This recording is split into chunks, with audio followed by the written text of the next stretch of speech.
when it comes to employee health and wellness. But the issue of firearms, it is based on that. All right. Lesiba, thank you very much indeed for your time this morning. Lesiba Tobachale, national spokesperson of the South African Police Union. Bongani Bingwa, coming up on 7:02 Breakfast Now, we'll be speaking to DA Member of Parliament and focus on justice and constitutional development. Glynis Bredenbach asking, can South Africans trust the justice system again? And Lester Kivitt will speak to Professor Patrick Bond about the looming US trade tariffs and the deadline that is just around the corner. He's coming up on Good Morning Cape Town on Cape Talk. It's 6 o'clock. This is EWN. Police double murder suicide shocks a Soweto township, and pilot strike at Fly Sefe enters its second week.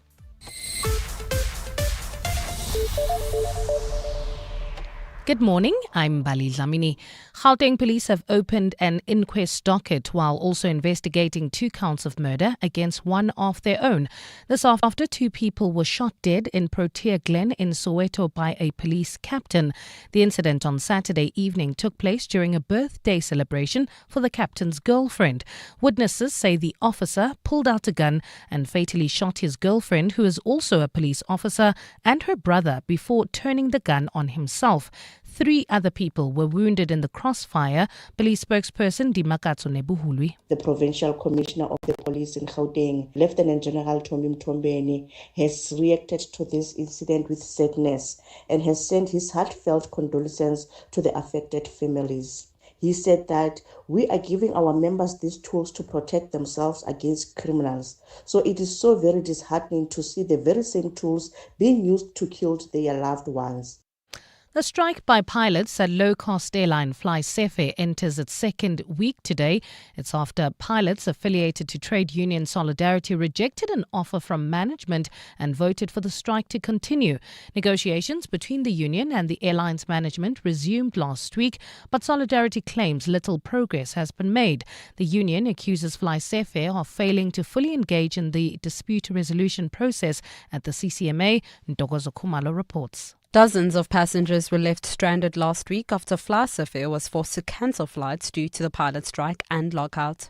Solidarity says the core issue isn't about money, but rather about working hours and fatigue. Spokesperson Hilgert Grenier says pilots are simply asking for better schedules, including at least 1 weekend off a month. But in the meantime, the pilots are getting threatened by management. If they don't accept the unfavorable conditions, they will be locked out for another week. In other words, Fly Sefe wants to frustrate passengers for another week. Grenier adds that while salary offers are largely acceptable, working conditions remain a sticking point. Ndozo Khumalo, Eyewitness News. We shift our focus to this now. After 5 years of grief, the families of 2 men who were tortured to death by a farm owner and his security guards feel they are close to getting justice. Sfiso Twala Musanene and their friend Stembiso Twala were lashed with shambox, kicked in the head repeatedly, and even electrocuted with a cattle rod on the 9th of August in 2020 near the Bampoon farm in Mkondo in Mpumalanga. 8 men are currently on trial at the Middelburg High Court, facing charges of murder, attempted murder, kidnapping and defeating the ends of justice. Tabiso Koba reports. On the evening of the 9th of August 2020, friends Musanene, Sfiso and Stembiso Twala were travelling home to Driefontein. Their car malfunctioned on a public road near the Bampoon farm, about 10 kilometers from their destination. Security guards who were patrolling the area accused the men of being cattle thieves and beat the 2 of them to death, whilst Stembiso barely survived. Sfiso's big sister, Thandi Twala, says the family had given up on finding justice. Ngoba basaphila bazali bethu umama wethu uyaphila ene onke malanga uhlala izubuhlungu mhlambe. Our parents are still alive and they're in pain, so maybe they will finally get some relief knowing the people who killed their sons are being prosecuted. Bayashushiswa bayajeziswa. The trial of the 8 people accused of murdering the 2 men is expected to conclude by mid-September. Tabiso Koba, Eyewitness News.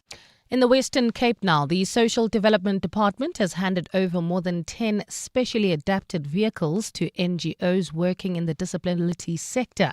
The vehicles will help children to access affordable quality special education. The project, carried out in partnership with the Western Cape Mobility Department, includes transport subsidies, funding for carers, and the appointment of a program implementer to support the children's educational needs. Speaking at the handover ceremony, MEC Lont says the initiative is a move towards a more inclusive society. These vehicles are more than just a means of transport. They are a lifeline for children with special needs. By equipping our dedicated NGOs with the right tools, we're helping to break down the barriers that have kept too many children from accessing quality basic education. And the leaders of Thailand and Cambodia are expected to meet for peace talks today to try and find common ground in a long-standing territorial dispute. At least 35 people have been killed and more than 200,000 displaced since fighting flared up last week.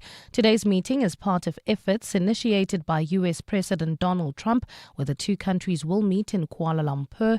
Both Thailand and Cambodia have agreed in principle to a truce, but have accused each other of undermining these efforts. Gold is trading at $3,337, 2 cents an ounce. The rand is at 17.95 to the dollar, 23.85 to the pound, 20.87 to the euro, and Brent crude oil is at $68.44 a barrel.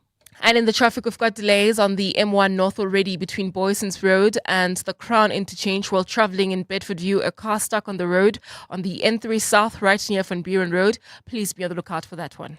And in your sport, India fights a draw with England on the final day of the fourth test.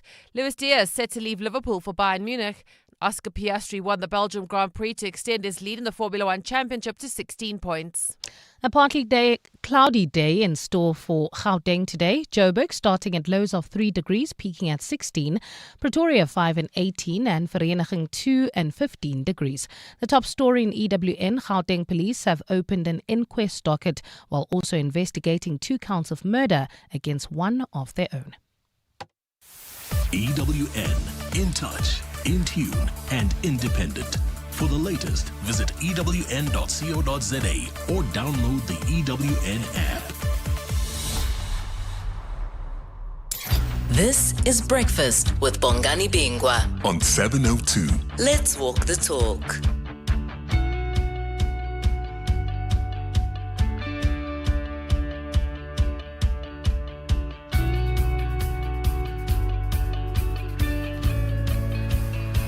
Eight minutes after 6 o'clock, it is a Monday. It's the morning after, not quite the night before, the day before. What a fantastic walk the talk. I think it is one of the best we have had so far. Certainly the one I think I've enjoyed the most. Don't judge me. I walked 4 kilometers and I have a really good excuse. Remember, you had options of 4 kilometers, 6.7 kilometers and 8 kilometers. I was meant to walk with my little one, so she was the one who made us sign up for 4 kilometers because she had a performance later in the afternoon yesterday. Yeah. So we didn't want to get her too tired. That was the only reason I walked 4 kilometers. If we asked her, she would agree to the story. She would. She wouldn't dispute it. She wouldn't dispute it. Welcome to 702 Breakfast. Jessica, we are live. I've just put a picture of us on Instagram because you can actually now watch the show, all 3 hours of it, live on YouTube. So just go to YouTube and look for 702 Breakfast with Bongani Bingwa live, and you'll see Amo, you'll see Muteo, the voices you are hearing there in the background. You'll see Karabo. You'll see KG start the clock. Lots of people at the Walk the Talk asking, where's KG? Where's KG start the clock? Where's KG start the clock? He wasn't there yesterday. Shame on you. My name is Bongani Bingwa. It's a Monday morning. Welcome to the show. This is Breakfast with Bongani Bingwa on 702. Let's walk the talk. 9 minutes after 6 o'clock on our menu today. The clock is ticking. 1st of August is that deadline for the tariff deal. Remember, the Trump administration has slapped a 30% tariff rate on goods exported from South Africa to the United States. And there's been an interministerial team that is meant to be engaging with Washington And from quotes I saw last week, I think it was John Steenhuisen, the agricultural minister, who is part of that interministerial team, who says they hadn't had meaningful responses from their counterparts in Washington. It's understood now President Ramaphosa is taking the lead in these negotiations. So what will the outcome be? Can we get a deal? And what will life look like if we don't? We'll be speaking to the Senior Research Fellow for Africa-Asia Dialogues, Tembisa Fakute, about that in the first hour of the show. Now, on Friday, you will remember we spoke to Advocate Paul Pretorius, who was the chief evidence leader in the State Capture Commission process. And he more or less said he doesn't think the NPA is up to the task. He's echoing comments made by the person who chaired that commission, former Chief Justice Raymond Zondo, who gave quite a sit-down with the Sunday Times. I'm going to play you some audio clips from that conversation. But one of the things he laments is the idea of having to then swear in ministers against whom he had made adverse findings. And it's almost as if it was a joke. He said it pained him. But can you imagine? You've gone through a process, and think about your organization and your workplace, right? You've gone through a process where you have made adverse findings against somebody in your organization, somebody perhaps junior to you, and then come remuneration and contract renewal time, you are forced to promote this person. How does that sit? How does that work? Is our whole approach to corruption really just a joke now? Our big interview this morning is with Advocate Glynis Breitenbach, who's a former NPA prosecutor and, of course, DA spokesperson on justice and constitutional development. We'll speak to her also about the allegations made by General Nhlanhla Mkhwanazi and what it means for our law enforcement, because much of the focus has been, of course, on the police. But one of the things Mkhwanazi said was that our judiciary is also compromised. He says there are people on the bench who are on the take. That is something that should concern all of us. And just before 9, we speak to Nick Rabinovitz, the stand-up comedian, about his new stand-up special, A Geriatric Millennial. You're with Bongani Bingwa. 7:02 weekday mornings, 6 to 9 a.m. 12 minutes after 6 o'clock. Here's a question. Have you caught somebody in an elaborate lie? Or do you have that person in your life? It could be a family, it could be, they just lie. And their stories are always spicy, dramatic. They're always the hero, of course, in these stories. They're always the ones saving the day, fixing things, and without them, it would have all been a disaster. And have you been in a scenario where over time, you begin to realize stories can't possibly be true. But you've heard them for so long, and this person, it's fully who they are. It's part of their character. It's part of their personality. Do you call them out? Do you say, do you grab a friend and go, hi? Do you go, there she goes again. There she goes. Do you say, pass the salt? Have you been in that situation, Muteo? I think a number of times. And when the person, when that becomes their personality, I think everyone around the group knows, the pinch of salt to their story. There are guys that tell you they've won fights before. You should have seen the other guy, but you're just like, I've never seen you throw a punch in your life before. See, I'm often naive when it comes to my friendship circles or even family, right? For all the skepticism I need to bring to this job, and so because I just don't understand. Because it's one thing to lie because you are in trouble and you try to squeeze your way out. Even that I'm not saying is acceptable, but I can logically see it. But when somebody just out of the blue, unprovoked, in a corner by themselves, starts telling elaborate lies, then you go. And so often what will happen is I might mention something that Amo said, and eventually I'm the guy who usually has Amuteo who says, but Mos, his daughter's got Amo. I'm like, what do you mean? Come on now. But most of the time, people who lie can't even remember their stories, so that's how you catch them. Like, no, but you were the one who said this and that last week. Me? No, not me. I didn't say that. But you did. And they So lie that's- about that too. Yeah. So do you have that somebody in your life who can't remember their own stories, and you and the wider circle of mutual friends or people eventually go, I'll tell you what, we're asking that question coming up. Let's walk the talk. 702. It is Monday, the 28th of July, the year of our Lord, 2025. Welcome one, welcome all. Shout out to you if you are in Rankuwa, in Garsfontein, in Hammanskraal, in Irene, in Mabopane, in Mamelodi. If you're in Soshanguve, if you are in Roodeplaat, if you are in Winterveld, if you are in Temba, all the way in Hammanskraal. I'm giving a shout out, of course, to all those areas that are part of the city of Tshwane, because wow, the city made us proud yesterday. The capital, the streets were clean, right? It felt safe to walk as we did for the Walk the Talk yesterday. 15,000 strong was the crowd yesterday, the throngs of people that were walking, families, lots of corporates there with staff, and it was just absolutely fantastic. And I think as enjoyable as the walk is, it really is the festivities afterwards, right? As we all just chill under the union buildings, the seat of power in South Africa. It was just absolutely fantastic. If you were there, please send us a WhatsApp voice note. Tell us your experience, how you felt. I thought it was organized superbly. It was flawless as far as I'm concerned. I had a fantastic experience. I know there's a lot of people in this building who are behind the scenes who made it happen. So if you walked, congratulations. Tell us your experience. A shout out to all of you who were part of the Walk the Talk yesterday, because it was brilliant. Let's walk the talk. 702. All right, Gauteng police opening an inquest docket as they investigate 2 counts of murder against one of their own.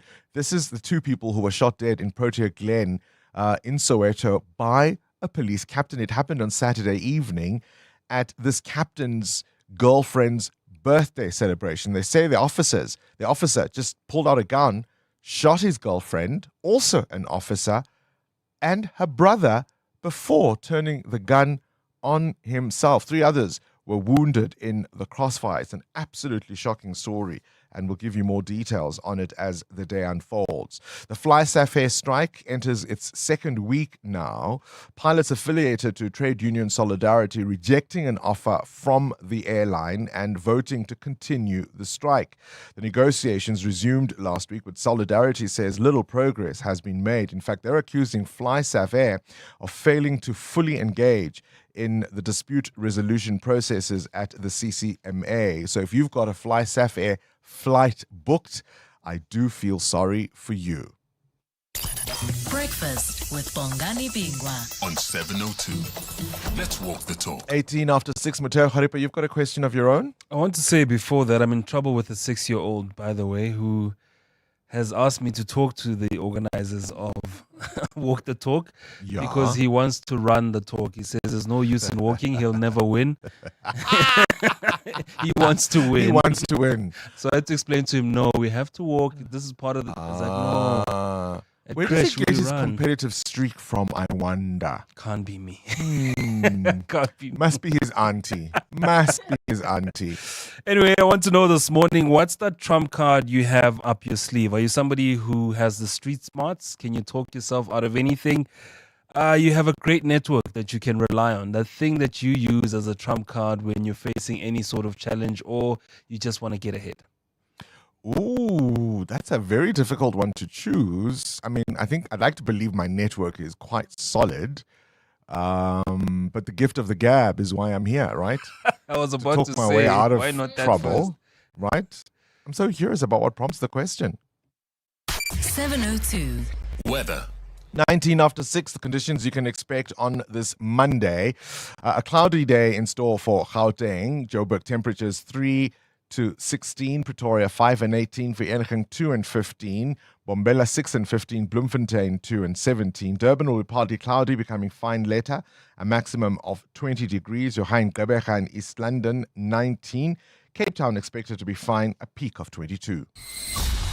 EWN traffic. Let's have a first look at those roads. Amo, what are you seeing? Bongani, we've got delays on the Golden Highway. This is just as you come out of the N1 exit. They are causing heavy delays. These are roadworks that are taking place along this route. Remember that one lane has been closed off to traffic for repairs. As a result, delays as you come out of the N1 exit all the way towards the N12. If you are traveling along the M1 North in the Houghton area, we've got an accident reported. It's right near the Kilani Bends. It's causing heavy delays. Please be on the lookout there and approach with care. And there's still a car stuck on the road on the N3 South in the Bedford View area, right near Van Buren Road. Do expect delays there. I'll have more updates for you. Stay tuned. There's more EWN on air, online, and on the EWN app. 702 delivers on the matters that matter to you. My name is Olina, and what I love about 702 is the Clement Banyatela show. I didn't think that I would see Clement today. Thank you for sharing your thoughts. so we can deliver more on what matters to you. 702 listens. Let's walk the talk. Whenever you hear deep in the heart and art of jazz, think Sia Makuzeni with the big band, Jasmine Horn, Alun Wad, The Baylor Project, Jose James sings Badu, Umusangare, Esperanza Spalding, Michelle Dugiocello, Elaine, Trezo, Munei, Mondli Ngobo, and many other spectacular icons. Think Standard Bank Joy of Jazz Festival, 4 stages at the Santon Convention Center, 26th, 27th, and 28th September, and take me there. Book via Ticketmaster. Aquele. Aquele. Aquele. Aquela. Aquele. Aquili. Aquele. No matter how you say it, one thing's for sure.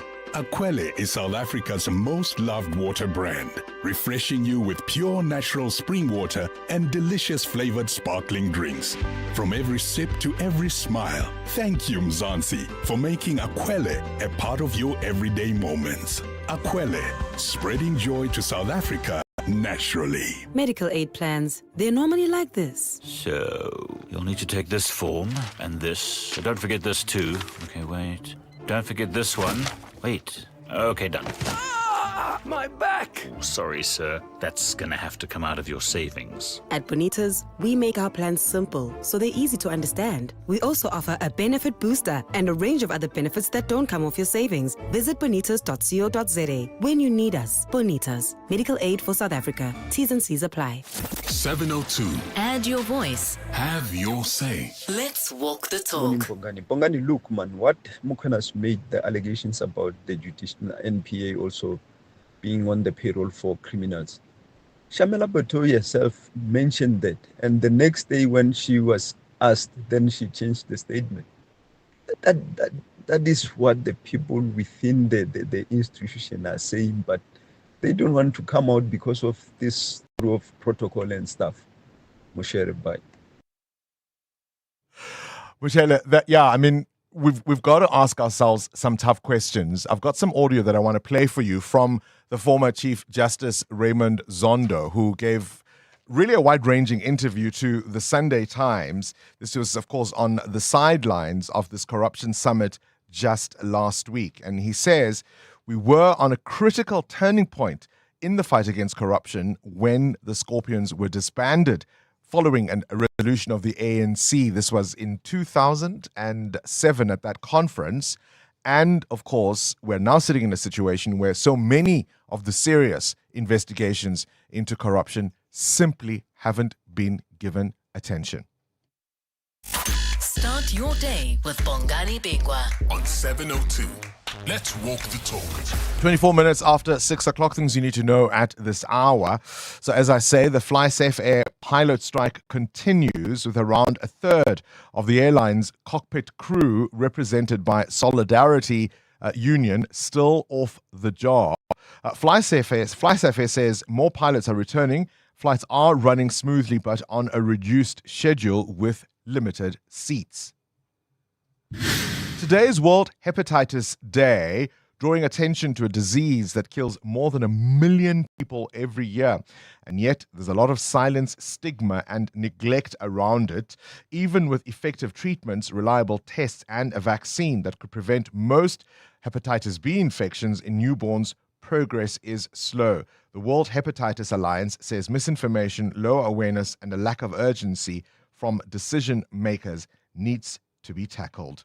In Johannesburg, the Patriotic Alliance is set to announce Kenny Kunene's replacement as a councillor. He resigned from council and his transport MMC last week after, of course, being found at the home of a murder accused during a police operation. This was just a week ago. I mean, that's how quickly things can turn around.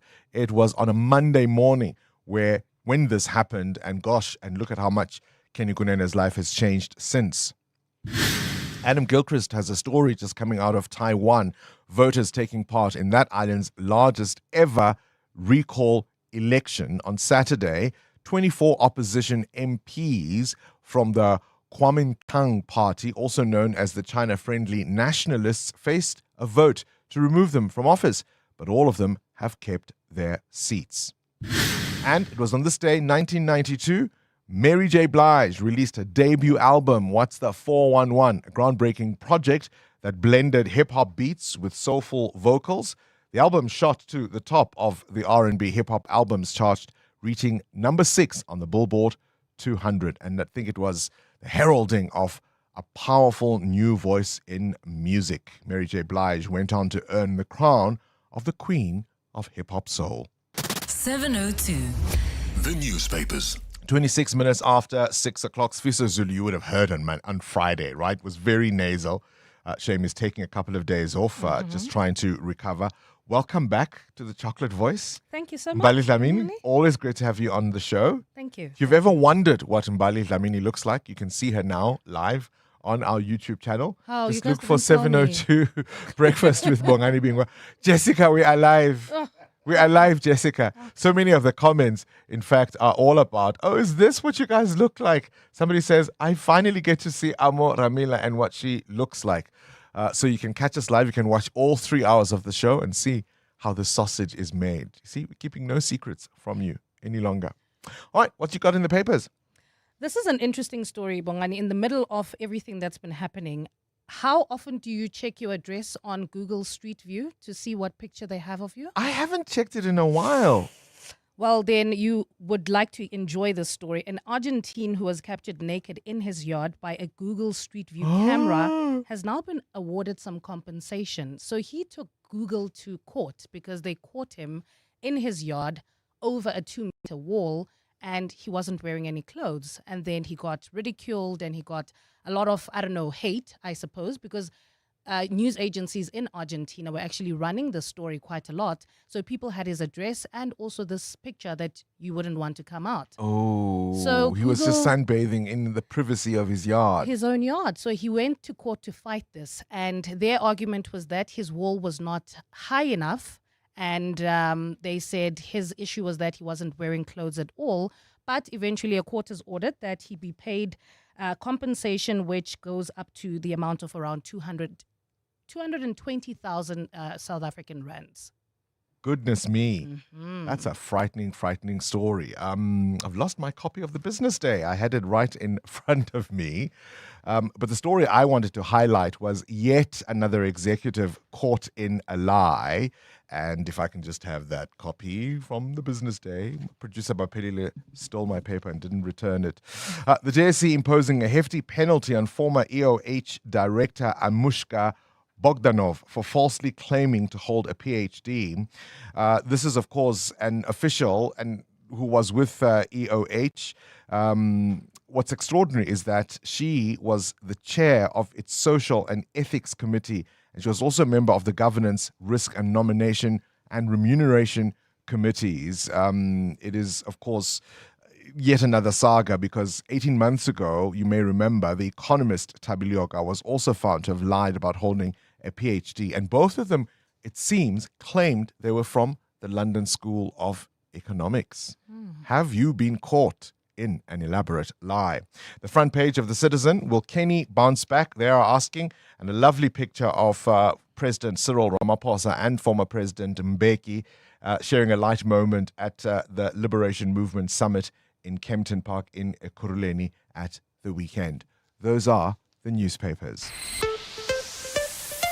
EWN Business. Business news, 29 after 6. Mateo, you want to know what's that trump card you have up your sleeve when things go awry? Is it your street smarts, being able to talk yourself out of anything, that winning smile, or that you simply have a great network? What prompts the question?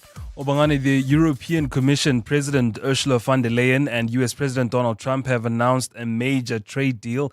Trump says the deal will only impose a 15% tariff on most European goods to the US, including cars. Now, the US had been threatening tariffs of about 30% come that deadline of August the 1st. Now, going into the negotiation, the EU had a trump card up their sleeve. Lawmakers had approved a major package of counter tariffs, which would have targeted a range of US goods.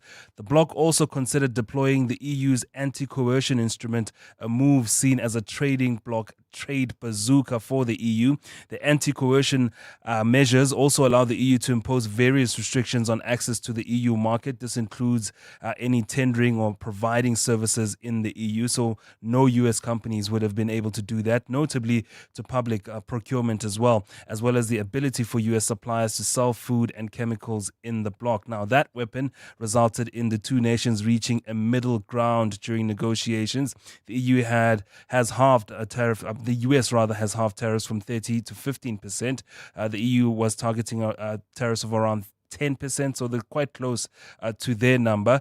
The EU also agreed to purchase $750 billion worth of US energy and investment, and additional $600 billion worth of investments into the US above current levels. Now, some EU products, including aircrafts and their components, some chemicals and pharmaceuticals, will not be subject to tariffs.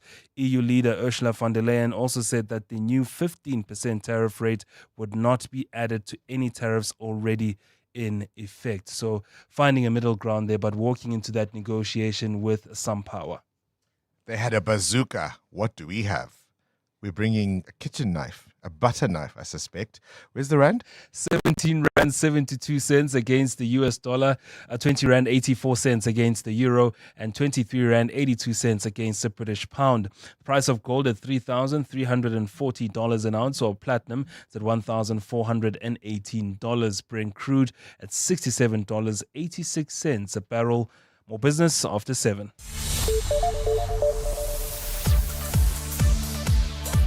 Time now for your latest eyewitness news. Mbali Dlamini, a very good morning to you once again. Tell us about this suspected baby snatcher. Well, Bongani, good morning. A suspected baby snatcher, Samia Jacobs, is expected back in the Bellville Magistrates Court today to continue her bid for bail. Jacobs is charged with kidnapping and defeating the ends of justice for allegedly abducting a newborn baby from his mother at the Middestad Mall a month ago. It's alleged that she pretended to be 3 different people in her plot to abduct the 9-day-old baby. Carlo Peterson has more. The state and defence are expected to wrap up closing arguments in Samima Jacobs' bail application today for the magistrate to make a decision. Anti-kidnapping unit detective Sergeant David Fontaine last week presented evidence extracted from 2 cell phones confiscated from Jacobs after her arrest. Fontaine told the court the evidence shows the names Samima, Wasima and Siobhan Klaassen saved as 3 different cell phone numbers on Jacobs' phones. All 3 personas were allegedly used by Jacobs in a plot to orchestrate the kidnapping of baby Imad. In her defense, Jacobs' legal aid lawyer told the court she suffers from bipolar disorder. The court is set to decide whether Jacobs will be released on bail today. Carlo Peterson, Eyewitness News. Let's stay in the courts. The defense in the murder trial, where 2 men were tortured to death at a farm in Mpumalanga, has questioned the integrity of a former security guard who has now turned state witness. Sfiso Twala and Musanene were beaten to death in 2020 when their car broke down near the Bamboon farm in Mkondo. 8 men are currently on trial in the Middelburg High Court for their murder. Tabiso Koba reports. Former security guard at the Bamboon farm, Mthokozisi Vilakazi, says he was told by the farm owner to make a false statement to the police about what really happened on the 9th of August 2020. Vilakazi says he later made a second statement to police after not being able to live with the guilt. Defense lawyer Yap Silia highlighted that Vilakazi took an oath when making his first statement. He says the oath that Vilakazi took outlines that his words were true and were not made under duress. Under questioning by the defense lawyer, Vilakazi said he was not threatened or promised anything by the farm owner when he was asked to lie to the police. The trial continues today. Thabiso Koba, Eyewitness News. We'll shift our focus to this now. The National Transport Department says it will work closely with Transnet to improve the state-owned entity's operations and financial stability. It follows a recent credit downgrade by Standard & Poor's, which cited high debt levels, negative cash flow and Transnet's growing reliance on government support. In response, the department has committed to a total of 94.8 billion rand in additional financial support to help manage the impact of the downgrade on Transnet's existing debt. Department spokesperson Colin Msibi. Government has also considered the impact of the credit downgrades on Transnet's existing debt and has therefore also approved 46.2 billion for it to mitigate the risk of such ratings. And more than 40 people have been killed in an attack by rebels from the Allied Democratic Forces in northeastern DRC. The ADF, which pledged allegiance to the Islamic State in 2019, raided a Catholic church in the town of Komanda yesterday, where worshippers were gathered for prayer. A UN peacekeeping mission in the DRC says the attack killed 43 people, including 9 children. The bloodshed comes after months of calm in the Ituri region, which borders Uganda. The Congolese army has promised to continue tracking the ADF and called on the population to remain extra vigilant and report any suspicious activity. A partly cloudy day in store for Gauteng today. Joburg is starting at lows of 3 degrees, peaking at 16. Pretoria 5 and 18 and Vereeniging 2 and 15 degrees. And in the traffic, we've got an accident on the M1 North. It happened right near Houghton Drive. It's causing delays. If you're traveling in Bedfordview, we've got delays on the N3 North. This is between the Earlands Interchange and Van Buren Road. This is due to a car that is stuck on the road. Please be on the lookout there. The top story in EWN, suspected baby snatcher Seema Jacobs is expected back in the Bellville Magistrates Court today to continue her bid for bail. Unfold extraordinary with the new Samsung Galaxy Z Fold 7 512 gig. Get it on a 6 gig Red Core plan from 1749 per month over 36 months. Experience cinematic viewing, seamless multitasking and next level productivity. Pre-order yours today from Vodacom, Mzansi's winning 5G network. Available in-store and online. T's and C's apply. Further together, Vodacom. At Bright, we don't just provide business insurance, we insure your business's future success. Because your business is so much more than desks and computers and equipment, which is why we use our specialist expertise to tailor solutions for each client differently to ensure what's really important. So insure your businesses. Financial security, With Bright today, contact your broker or go to brightinsure.co.za to find out more.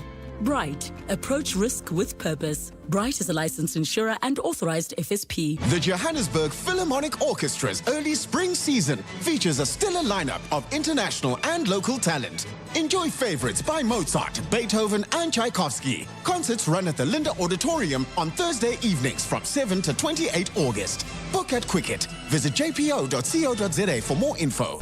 702. WhatsApp Bongani on 072 702 1702. Hi Bongani, it's Songezo here in Sunninghill. Talking about a friend or a cousin who just lies. Like who just lies for absolutely no reason. I do have one. And whenever I speak with him, I don't know, maybe I don't know what, like unprovoked, like you're unprovoked. He would say something, and I'm like, okay, it's fine. Now what I've resorted to do is like 2 weeks later to ask him about what he told me like 2 weeks ago. I do that, and then every single time he goes back, no, I've decided, and he likes to brag, like okay, no, I'm looking at a Porsche now. I'm gonna get myself a Porsche, go there and Porsche off and get myself a Porsche, and then I've already ordered it. And then when you ask, hey, when are we driving it? It's like, I have decided now. Good morning, 702 team. Oh my gosh. Bongs, I have a sister. She's a bit older than me, 3 years older than me. She lies. Girl lies unprovoked. And the thing of her lying started at a very young age. While we were growing up, her mother used to reprimand her for lying, But she grew up with this lying thing, and she almost recruited me into lying, just to get out of anything, any bad situation. She'd lie. But even for the lamest things, she would lie. She lies. Like, now everybody knows in the family that she's a liar. When you talk about a pathological liar, that's my sister. And now she knows that I don't believe almost all the stories a girl can lie. And she's married now with kids, but she still lies. Shame, hey?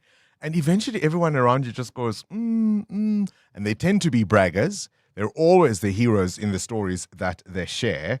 We're talking about people who come up with elaborate lies. This, of course, in the wake of yet another executive imposed, at least the JSC has imposed hefty fines on the former EOH director, Anushka Bogdanov, for falsely claiming to hold a PhD. We are also live, of course, on our YouTube channel, so a number of you making comments. I've got to explain. So if you're watching us on YouTube, people are wanting to know where's Mbali.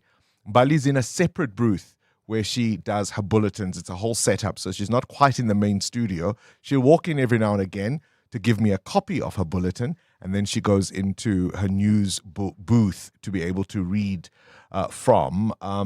So a number of you making comments about that. I love it because some of you are sending us questions to ask Glynis Breitenbach. Eventually, says Anna, it's such a pleasure to see you guys. I love 702 very much. Elizabeth pretty much saying the same thing. So it seems this is an innovation many of you have been waiting for.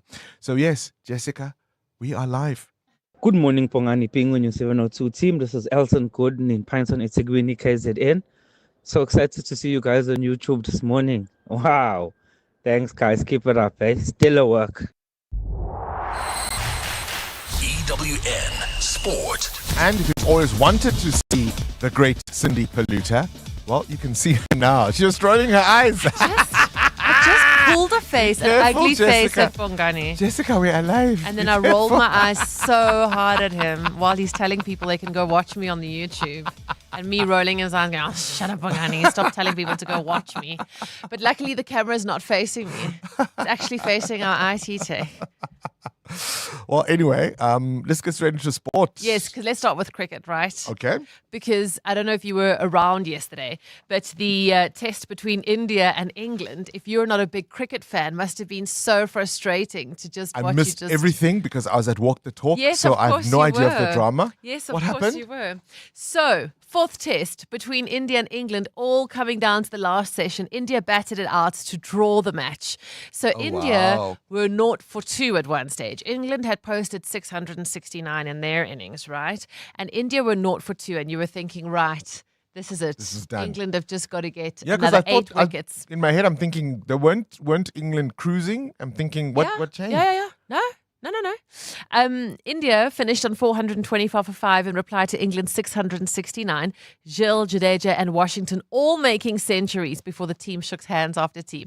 And the England players were absolutely raging. And you could hear it on the stump mic, and this is why I love stump mics. But you could hear it on the stump mic because obviously the England are just bowling, and it's going for a draw.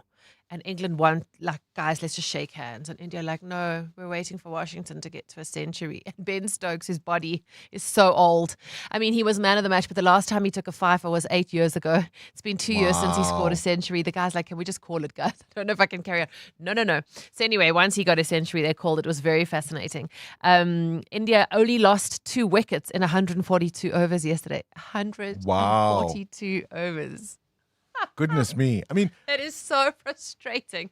People who don't like Test cricket don't always get how the draws can be exciting. Right. right?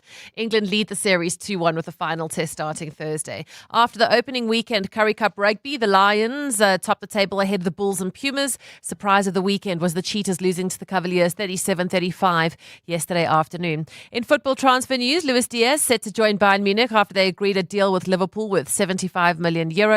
In a pre-season friendly, Arsenal beating Newcastle 3-2, Odegaard with the winner 6 minutes from time. The Women's Euro 2025 title was won by England, who beat Spain on penalties 3-1 after their match was tied 1-1 at full-time, while WAFCON title was won by Nigeria, who came from 2 goals down to beat Morocco 3-2 for a 10th title. In Formula 1, Oscar Piastri won the Belgium Grand Prix to extend his championship lead to 16 points with his 6th win of the year. Norris was second ahead of Leclerc and Verstappen, with Russell 5th, Albon 6th and Hamilton 7th. Hamilton voted driver of the day. He started the race in 18th place from the pit lane, finishing in 7th. And at the Tour de France, Tadej Pogacar defending his title. That's the 4th Tour title of his career. The final stage was Vote van Aert. Pogacar is the first reigning world champion to win the Tour since Greg LeMond in 1990. Also secured the King of the Mountains title for a 3rd time. And then I was reading it this morning and it was like, he's alongside whoever who won 4 titles and one behind whoever who won 5. And in my head, I was like, yeah, so Lance Armstrong got 7. And then I remembered, stripped of all of it. It doesn't count at all. None of it? None of it. Gosh. Yeah. We forget. Cindy Paluta, Eyewitness News Sport.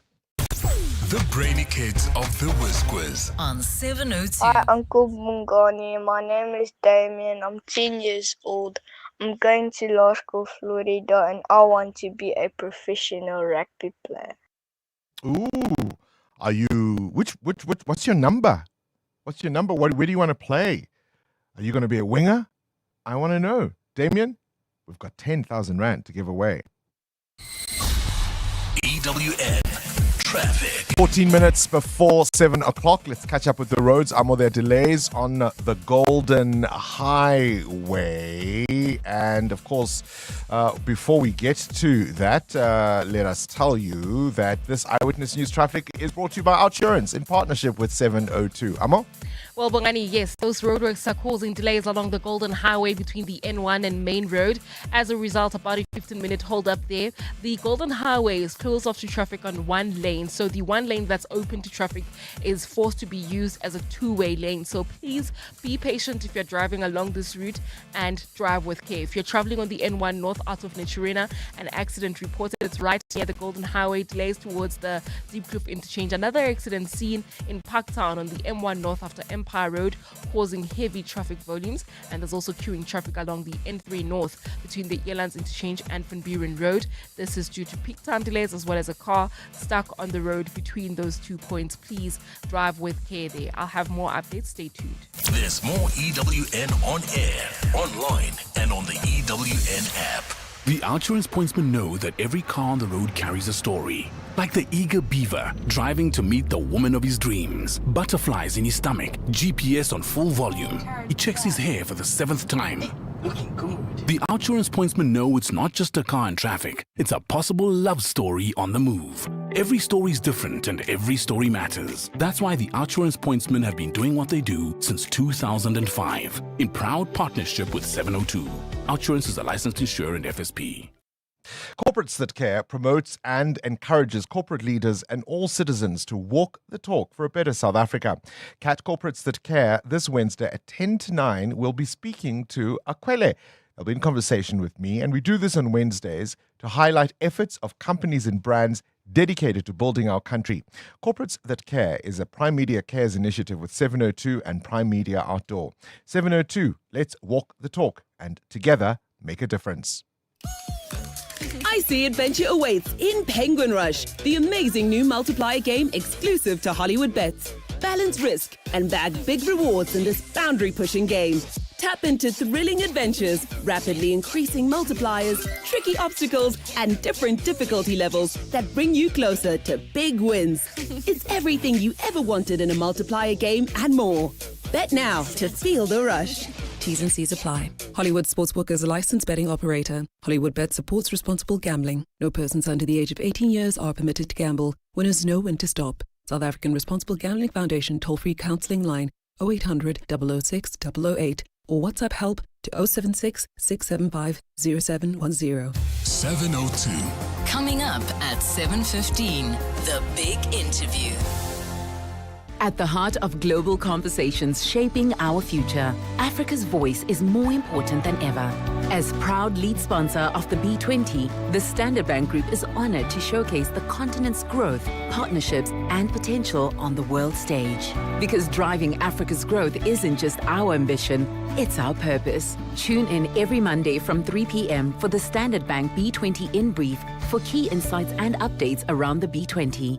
Standard Bank is an authorized FSP and registered credit provider. Your workday calls for more capability, more grit, more getting it done.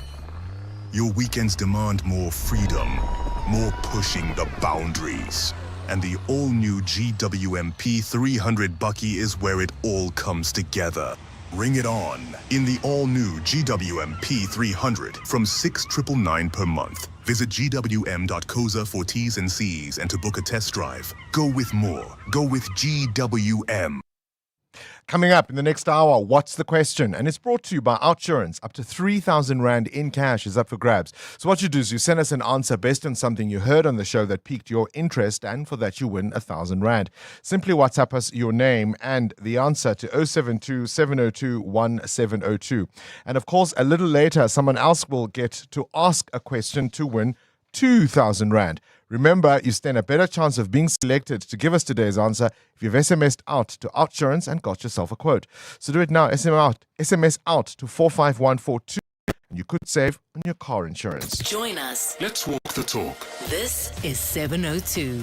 Hi, Bongani. Yeah, it was very nice yesterday. Yes, it's the highlights of my life was whereby I saw you. I'm like, yo, that's Bongani. I've been like willing to meet this guy. Yes, and you gave a good handshake. Oh, your personality was very good. And performance, as well as performance, everything was good there. And we had a nice time. I'm glad you did. Nothing like a firm handshake, eh?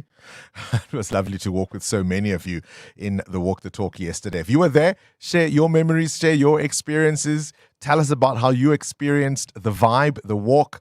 Who did you get to meet? The selfies we all took and the performances on stage, of course. I'd love to hear from you. Who is the whizziest of them all? It's the Whiz Quiz on 702. Up next, we look at tariff wars. August 1st is the deadline. The clock is ticking. Will we get a deal? In the meantime, let's play with 10-year-old Damien, who goes to Larschool, Florida, wants to be a rugby player. Damien, who's your favorite rugby player? Damien, are you there? Yes. Who's your favorite rugby player? Siyakulisa. Siakuli. Okay, fantastic. Let's see if you can walk away with 10,000 Rand. Spell the word chamber. CHAMBER. Correct. True or false? The passenger ship Titanic sank in the Indian Ocean. False. Correct.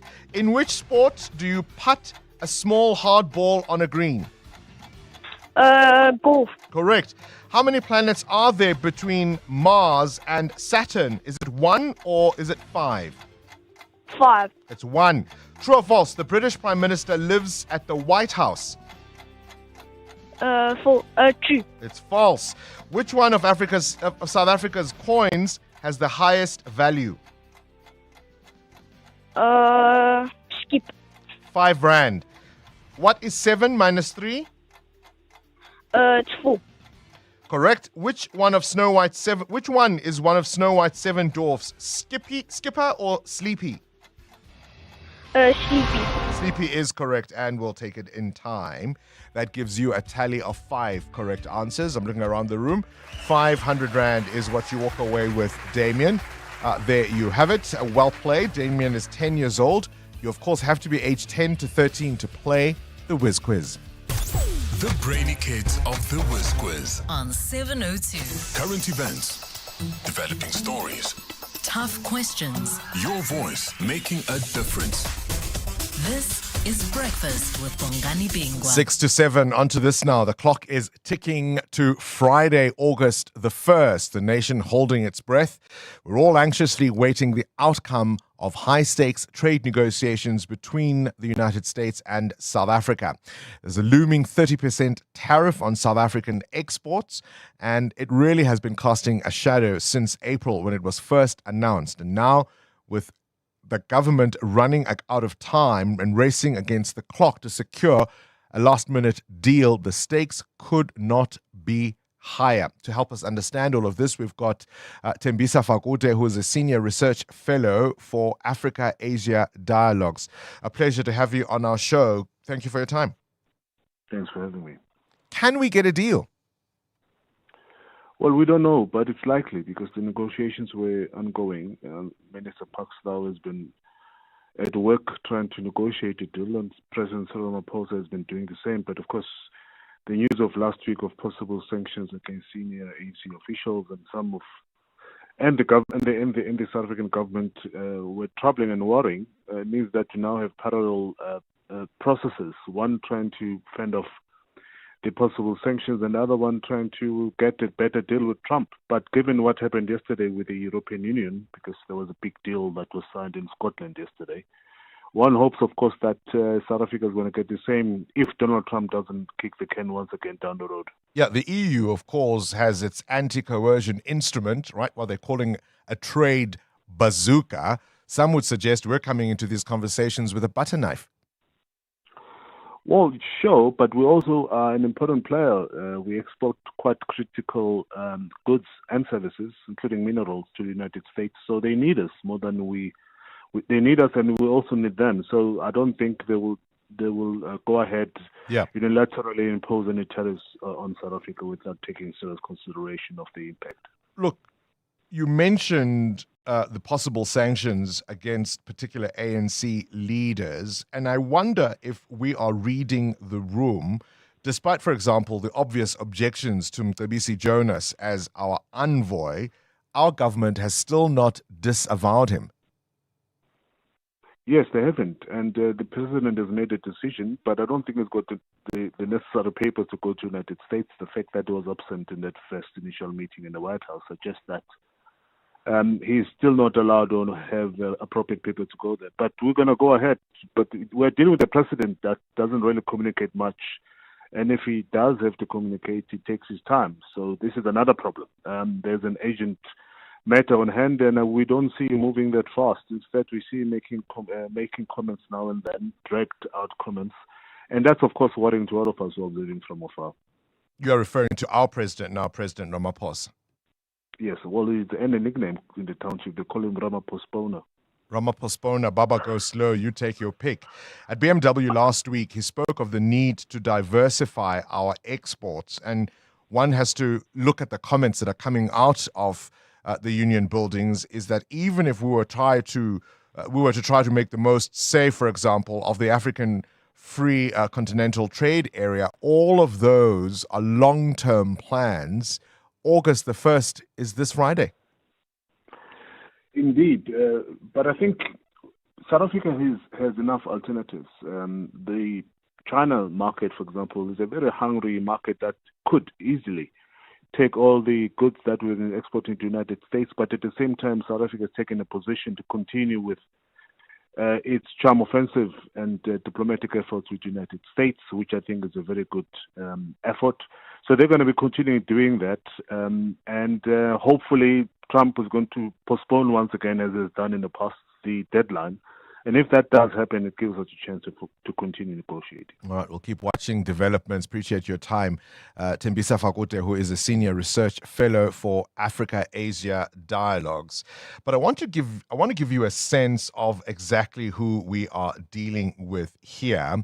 Have a listen to President Donald Trump lashing out at the Federal Reserve Chair, Jerome Powell, and is criticizing him harshly for not aggressively cutting U.S. interest rates. Have a listen. We have a bad Fed chairman, really bad. If he would lower the rates, and I tried being nice to the guy, it doesn't help. He's like a knucklehead. No, he's a knucklehead. A stupid guy. He really is. calling him a knucklehead.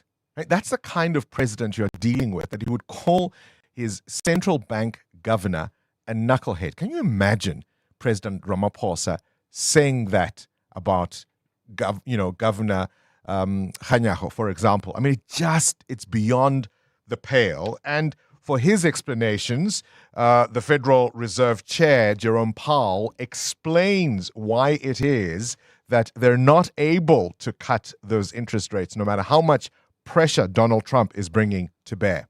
From our standpoint, what I can say is that the U.S. economy is in solid shape. Inflation has come down. The unemployment rate remains at 4.2%. As I mentioned, real wages are moving up. It's a good job creation is at a healthy level. Unemployment, again, as I said, low. Labor force participation in a good place. And what we're waiting for to reduce rates is to understand what will happen with really the tariff inflation. And there's a lot of uncertainty about that. Every forecaster you can name who is a professional, forecaster with adequate resources and forecasts for a living is forecasting pretty significant. Everyone that I know is forecasting a meaningful increase in inflation in coming months from tariffs, because someone has to pay for the tariffs, and it will be someone in that chain that I mentioned between the manufacturer, the exporter, the importer, the retailer, ultimately somebody putting it into a good of some kind, or just the consumer buying it, and all through that chain, people will be trying not to be the ones who pick up the cost, but ultimately the cost of the tariff has to be paid. The cost of the tariff has to be paid, and that's what he's saying, is we just don't know what reality we are going to be facing in this environment. And so ultimately, this is the person who's going to decide on what impact those tariffs will have on us come August the 1st. It really is uncharted territory. 7:02. Coming up, the big interview. Is there a way to redeem the justice system? And of course, it follows that explosive conference and earlier comments in the year by the KZN Provincial Police Commissioner, Lieutenant General Nhlanhla Mkhwanazi. You may remember on Friday, we spoke to the chief evidence leader in the State Capture Commission, who has said some startling things about how little action has been taken since the report was issued. So up next, we talk to Advocate Glynis Breitenbach, a former NPA prosecutor, about whether or not we will make headway with prosecutions. This is EWN. Solidarity accuses Fly Sefe of negotiating in bad faith, and it's the final step as a mother accused of murdering her son applies for bail. Good morning, I'm Bali Dlamini. Trade Union Solidarity says Fly Sefe walked out of their last negotiations. Pilots stopped work last week after they rejected a less than 6% wage offer compared to a demand of 10%. They're also demanding improved working conditions, but Fly Sefe believes the demands made by members of Trade Union Solidarity are unreasonable. Talks between the party moved to the CCMA late last week, and the union says they are likely to resume tomorrow. Solidarity's Secretary General Gideon Du Plessis says they were disappointed with how the airline behaved during the talks. We thought we can sign the deal, over the weekend. Friday afternoon, we started negotiating at 2 o'clock, and we were making good progress. And the next moment, the company packed up and said, no, they've got other things to do. Du Plessis says the ball is now in the company's court. So today is a day of getting fresh and new mandates, but the ball is in the company's court. Last night our members have voted until last night, and the 90.4% of the pilots rejected their offers. Gauteng police have opened an inquest docket while investigating 2 counts of murder against one of their own. This after 2 people were shot dead in Protea Glen in Soweto by a police captain. The incident on Saturday evening took place during a birthday celebration for the captain's girlfriend. Witnesses say the officer pulled out a gun and fatally shot his girlfriend, who is also a police officer, and her brother before turning the gun on himself. 3 others were wounded in the crossfire, police spokesperson Dimakatso Nebuhulwi The Provincial Commissioner of the Police in Gauteng, Lieutenant General Tombi Mtombeni, has reacted to this incident with sadness and has sent his heartfelt condolences to the affected families. He said that we are giving our members these tools to protect themselves against criminals. So it is so very disheartening to see the very same tools being used to kill their loved ones. We shift our focus to this now. The Roodepoort Magistrates Court is expected to hear closing arguments in the bail application of Tiffany Nicole Meek. She is accused of murdering her 11-year-old son, Jaden Lee Meek, the child who was found dead in Vleehof a day after his mother reported him missing in May of this year. Ntokozo Khumalo reports. The Roodepoort Magistrate Court will be given reasons as to why the murder accused Tiffany Nicole Meek should or should not be granted bail. Some community members who have been attending the long bail application process have expressed mixed opinions as to why Meek should be allowed to go home. Many have said she must stay behind bars for her safety, a point that was also shared by investigating officer Nceba Tiko. However, her lawyer Novel Naidu has argued that society's views are fickle and can change at any whim. The court has been presented with evidence which placed Jaden Lee Meek in the Vleehof apartment he shared with his mother before his death. Judgment is expected to be handed down this week. Ntokozo Khumalo, Eyewitness News. As the globe marks World Hepatitis Day, health officials are urging parents and caregivers to ensure their children are vaccinated against the disease. This year's theme, Let's Break It Down, calls for urgent action to remove barriers to eliminating hepatitis, including stigma and a lack of awareness. Hepatitis B is preventable through routine childhood vaccinations, while other forms of the virus can be treated at any local clinic. MMC for Health, Francine Heim, says simple hygiene practices can help to stop the spread in Cape Town. Hepatitis is a leading cause of liver cancer and the numbers are growing. The disease is preventable and treatable, yet the burden continues to rise. City Health's drive in marking World Hepatitis Day is to encourage testing and to ensure a healthy lifestyle, which includes good personal and environmental hygiene. And the United States and European Union have finally reached a trade deal framework of a U.S. tariff on all EU goods of 15%. The deal brings to an end a months-long standoff between the two of the world's biggest economic partners. It followed negotiations between U.S. President Donald Trump and European Commission President Ursula von der Leyen in Scotland. Gutra, who is the lady? Von der Leyen has hailed the deal, saying it will bring stability for both allies who together account for almost a third of global trade. Gold is trading at $3,337, 2 cents an ounce. The rand is at 17.98 to the dollar, 23.84 to the pound, 20.83 to the euro, and Brent crude oil is at $68.44 a barrel. And in the traffic, we've got an accident reported in Boysons along the M1 North. It's causing heavy delays after Boysons Road. As a result, Boysons Road in itself is heavily backed up due to people trying to avoid the scene. The delays are all the way towards Klipprivier Drive. Please be on the lookout there. And if you're traveling along the N3 North, bumper-to-bumper traffic already between the Elands turn off and the Gilulis interchange. In your sport, India pulls off an amazing defensive effort, batting out the final day to draw the fourth test with England. England beat Spain on penalties, winning Women's Euro 2025. Luis Diaz set to leave Liverpool for Bayern Munich. And Oscar Piastri won the Belgian Grand Prix to extend his lead in the championship to 16 points. A partly cloudy day in store for Gauteng today. Lows of between 2 and 5 degrees and highs of between 15 and 18. The top story in EWN this hour, Trade Union Solidarity says Fly Safair walked out of their recent negotiations. EWN, in touch, in tune, and independent. For the latest, visit ewn.co.za or download the EWN app. This is Breakfast with Bongani Bingwa on 702. Let's walk the talk.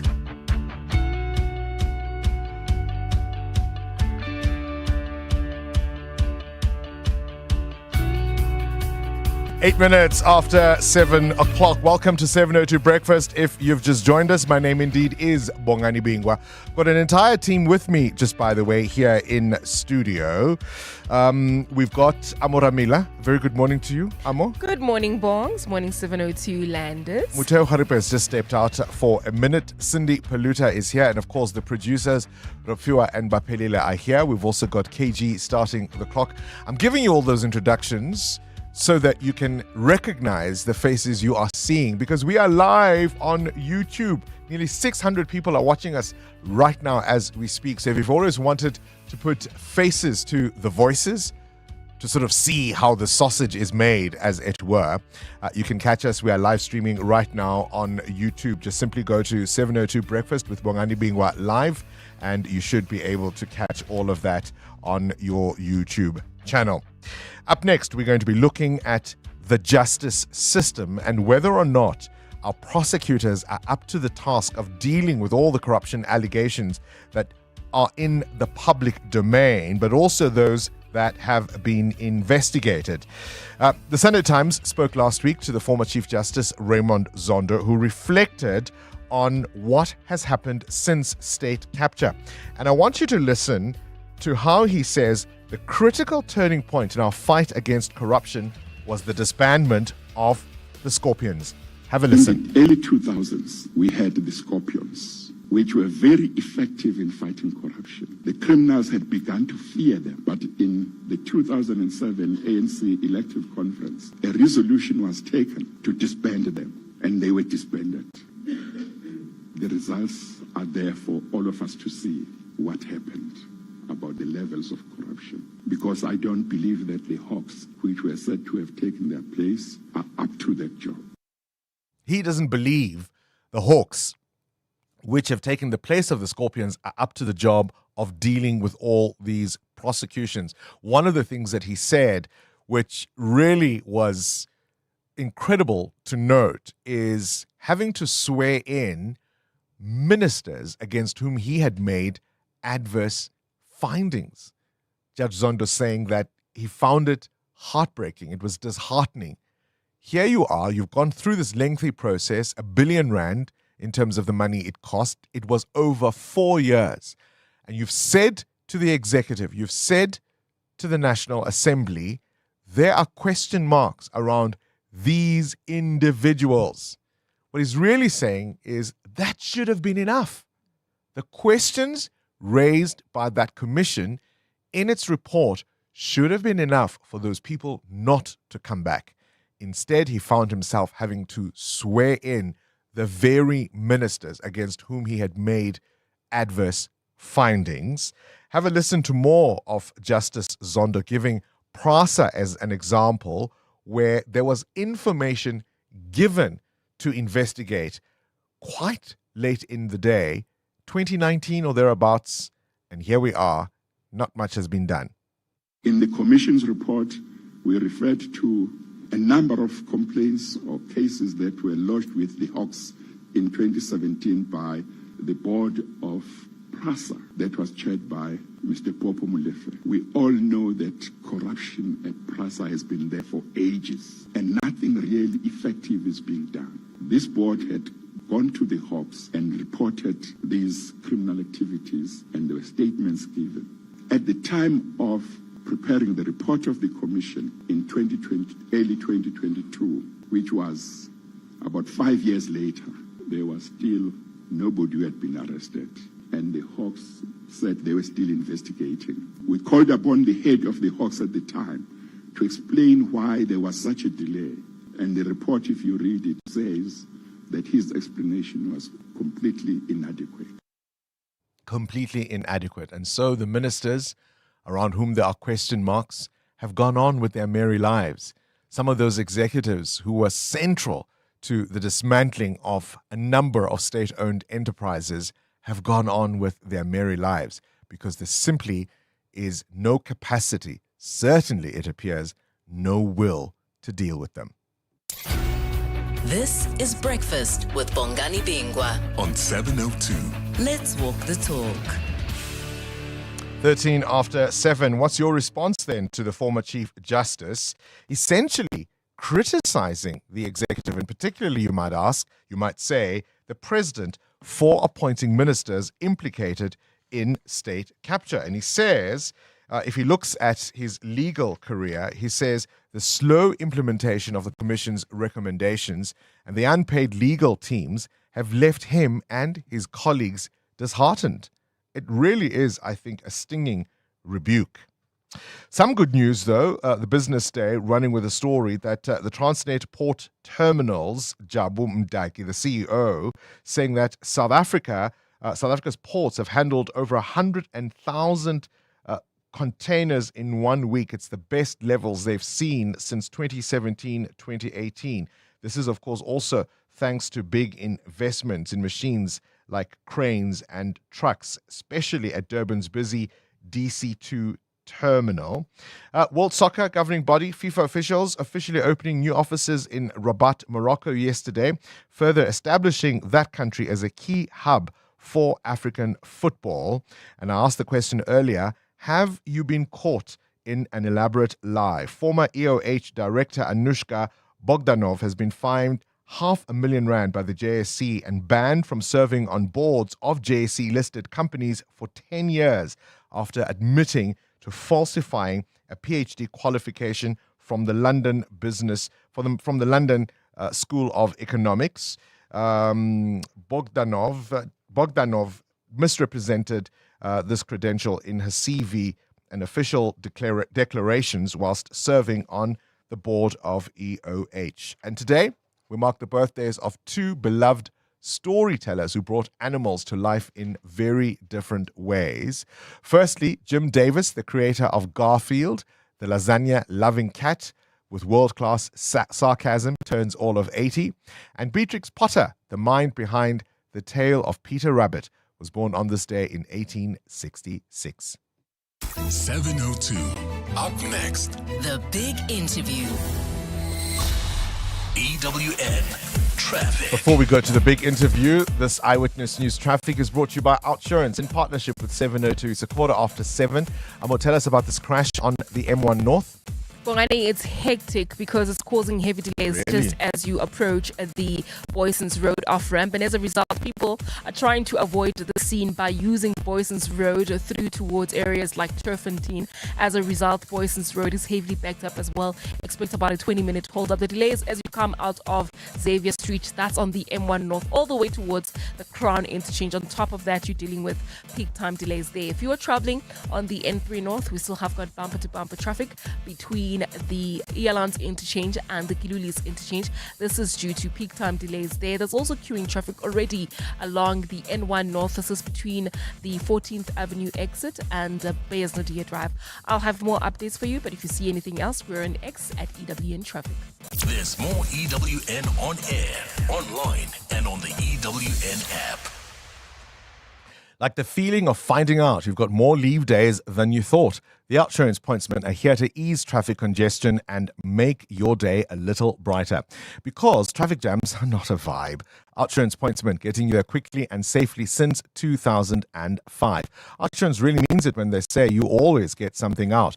Show them some love online using hashtag #pointsmanlove. Outsurance is a licensed insurer and FSP. 7:02. The Big Interview with Bongani Bingwa. 17 minutes after 7 o'clock. I've just played you the comments made by the former Chief Justice Raymond Zondo, particularly when it comes to the prosecution of those who were mentioned in the report after, of course, the commission looking into state capture, which he chaired. And he simply says the Hawks are not up to the task. And he cites cases from PRASA from as long ago as 2017 that haven't been acted upon adequately. You may remember on Friday we spoke to Advocate Paul Pretorius, who was, of course, the chief evidence leader in the State Capture Commission process. So we've asked former NPA prosecutor and DA spokesperson on justice, Glynis Breitenbach, to join us. Advocate, a very good morning to you and thank you for your time. Good morning and thank you. Morning to everyone who's listening. So let's just talk broadly before we talk about some of the more recent developments. When you read in the papers the comments made by the former Chief justice. I mean, the common cause, we all know not much has been done around some of the state capture matters. And he talks about how disheartening it was to have to swear in as ministers some of the very individuals he had made adverse findings against in that commission. What's your response? Well, I can only but agree with him. He has found in his view that the Hawks are not up to the task. We know they're not. We see that they're not. We know that the NPA is not up to the task. We see that they're not. And yes, cabinet ministers and other members of parliament who are seriously implicated in very serious wrongdoing are constantly wandering around the halls of parliament. It is disheartening. And I can only imagine for the Chief Justice to have to stand there and swear people in who he's sat and listened to for months and years, evidence, reams of evidence, and nothing has happened with it. Nothing discernible has happened with it. People look at the NPA and they will say, look, whilst there are one or two green shoots here and there, overall, the impression, at least the public has, is that it is dysfunctional and really disappointing. Is that impression incorrect? No, it is dysfunctional and it is disappointing.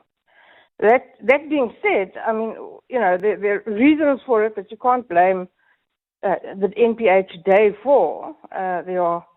There's a long history since probably 2010, maybe even earlier, where the concerted effort by the ANC government was, and more particularly by Mr. Zuma's government, to hollow out any kind of investigative and prosecutorial skill set anywhere in the NPA and in the police, to destroy those skills and dilute them as much as possible, to allow for large-scale looting and state capture with no accountability. And that, was done with targeted appointments in targeted posts. And, we all know the history. And the result of that is that both those institutions, the National Prosecuting Authority and the South African Police, have been left with a serious deficit of experience, of skills. And the National Prosecuting Authority is not an investigative organization. So it depends almost entirely on the ability of the police, and for these kinds of cases, the Hawks, to produce a proper, well-investigated case docket. The investigative directorate is something different. It's quite recent. I suppose that it probably needs a little more time, although, I don't necessarily think so. Well, how much time is we're more? Not even seeing great stuff there.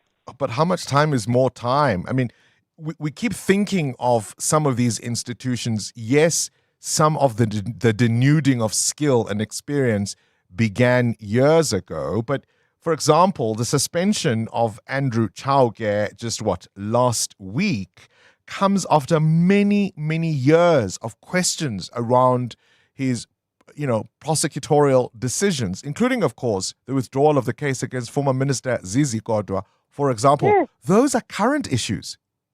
They are. And Advocate Batoy did ask 4 or 5 years ago for him to be suspended. He must be suspended by the president. He's appointed by the president. She can't suspend him. And the president, did nothing. It's one of, his stronger points. And he did nothing. Now, five years later, he gets suspended. But the damage done isn't only the withdrawal and the questionable prosecutorial decisions. It's the toxic influence that a director of public prosecutions has on an entire division. The NPA is a top-down organization. So when you have a DPP like Chauke who has a specific agenda, that permeates throughout the entire division and causes damage that will take so many years to repair. And it's those kinds of things that drive people to distraction. It causes one to tear one's hair out. What about the continued losses where the NPA is, words like incompetent, lack of preparedness have been used in a number of judgments, and you can think to any number, including, of course, the Omotosho case. What do those losses indicate to you? They indicate to me what everybody, I think, knows now, that there's a serious lack of skill to prosecute. Look, the NPA is a massive organization, and there are over 200 prosecutors who go to work every day and do their best. And the cases are ticking over the ordinary cases, But when you're sitting for an hour and a bit a day, then you can't expect miracles to happen in any court. So there's a problem, a big problem. But for the skill set to prosecute state capture, high-level corruption, high-level organized crime is so they're so bereft of those skills. They have only a handful of people who are able to do those kinds of cases, because it takes years to achieve the kind of experience and the level of knowledge that is needed to prosecute those cases. It's a job that's learnt on the job. You need 10, 15, 20 years to be able to prosecute those cases with any kind of ability and confidence. So those skills are gone. They're leaving us at an alarming rate. That people are retiring, and because the skill set is not there, there's no one for young prosecutors to learn from. So we're going to be stuck with this problem. Compounded. We're going to be stuck with this problem for quite some time. Shamila Batoy, as the current National Director of Public Prosecutions, she's due to retire in January. What will her legacy be? How will you look back on her tenure in charge? Well, it's... Come on, you can say it. Well, it's disappointing. It's disappointing. But having said that, what's disappointing? Get into it. We all the hoped that she was going to be the clean broom. Yes, well, in fairness, we all hoped that she would be the clean broom, and she has done a lot of work to turn the organization around internally. She has tried very hard to change the internal culture of the National Prosecuting Authority, but it's not a one-woman job. It depends on her senior staff, and some of her senior staff are people like Andrew Chate. So it becomes an impossible task. And it hasn't happened as quickly as we'd hoped. The organization was in a terrible state of disrepair when she got it. But of course, she hasn't made the progress that I'd hoped she would make. She has made progress. I'm not suggesting for one moment that she hasn't made progress. She has. But do we need an alternative? Do we need an alternative prosecutions mechanism that works in tandem with the NPA, but perhaps separately? How do we solve this problem? In my view, at the moment, there's only one way to solve this problem. That is to take away that top tier of prosecutions away from the NPA, relieve them of it because they're not able to do it at the moment. Leave them to get on with the job that is their biggest job, and that's dealing with criminal prosecutions. And high-level state capture, high-level corruption, high-level organized crime should be prosecuted by a separate institution that is housed outside of the National Prosecuting Authority. Bring back the Scorpions, basically.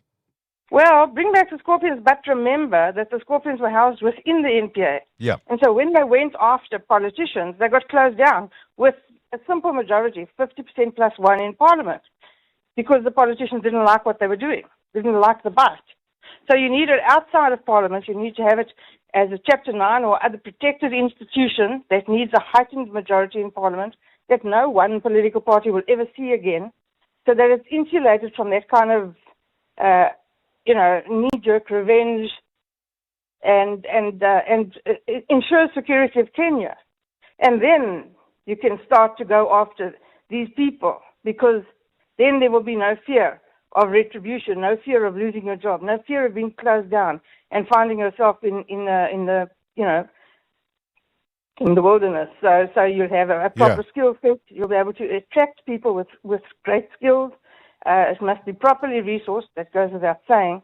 and you must house investigative and prosecutorial and forensic skills in one organization, like the Scorpions were, and go after these people with some gusto. And then we'll see prosecutions happening, and we'll see successful prosecutions happening.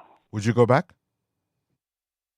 Well, go back as what? Certainly, I would love to be involved in fighting crime, corruption, and organized crime. Absolutely, on any level, yes. I would be happy to. Would I go back to the NPA? No. All right. Glenys Breitenbach, appreciate your time. Former NPA prosecutor, now DA spokesperson on justice. EWN. 29 minutes after 7 o'clock. On to business news now with Mutero Khwaripe. Samsung in $1 billion deal to produce chips for Tesla, Mutero. Yeah, Samsung Electronics has penned a $16.5 billion deal to supply chips to electric car maker Tesla. The memory chip maker says the supply contract will last until 2033. CEO Elon Musk says Samsung's giant new Texas operation will be dedicated to making Tesla's next generation AI6 chip. Samsung currently makes the AI4 chip. Now, Tesla relies on chips for several critical functions, primarily for its self-driving technology and electric vehicle operations.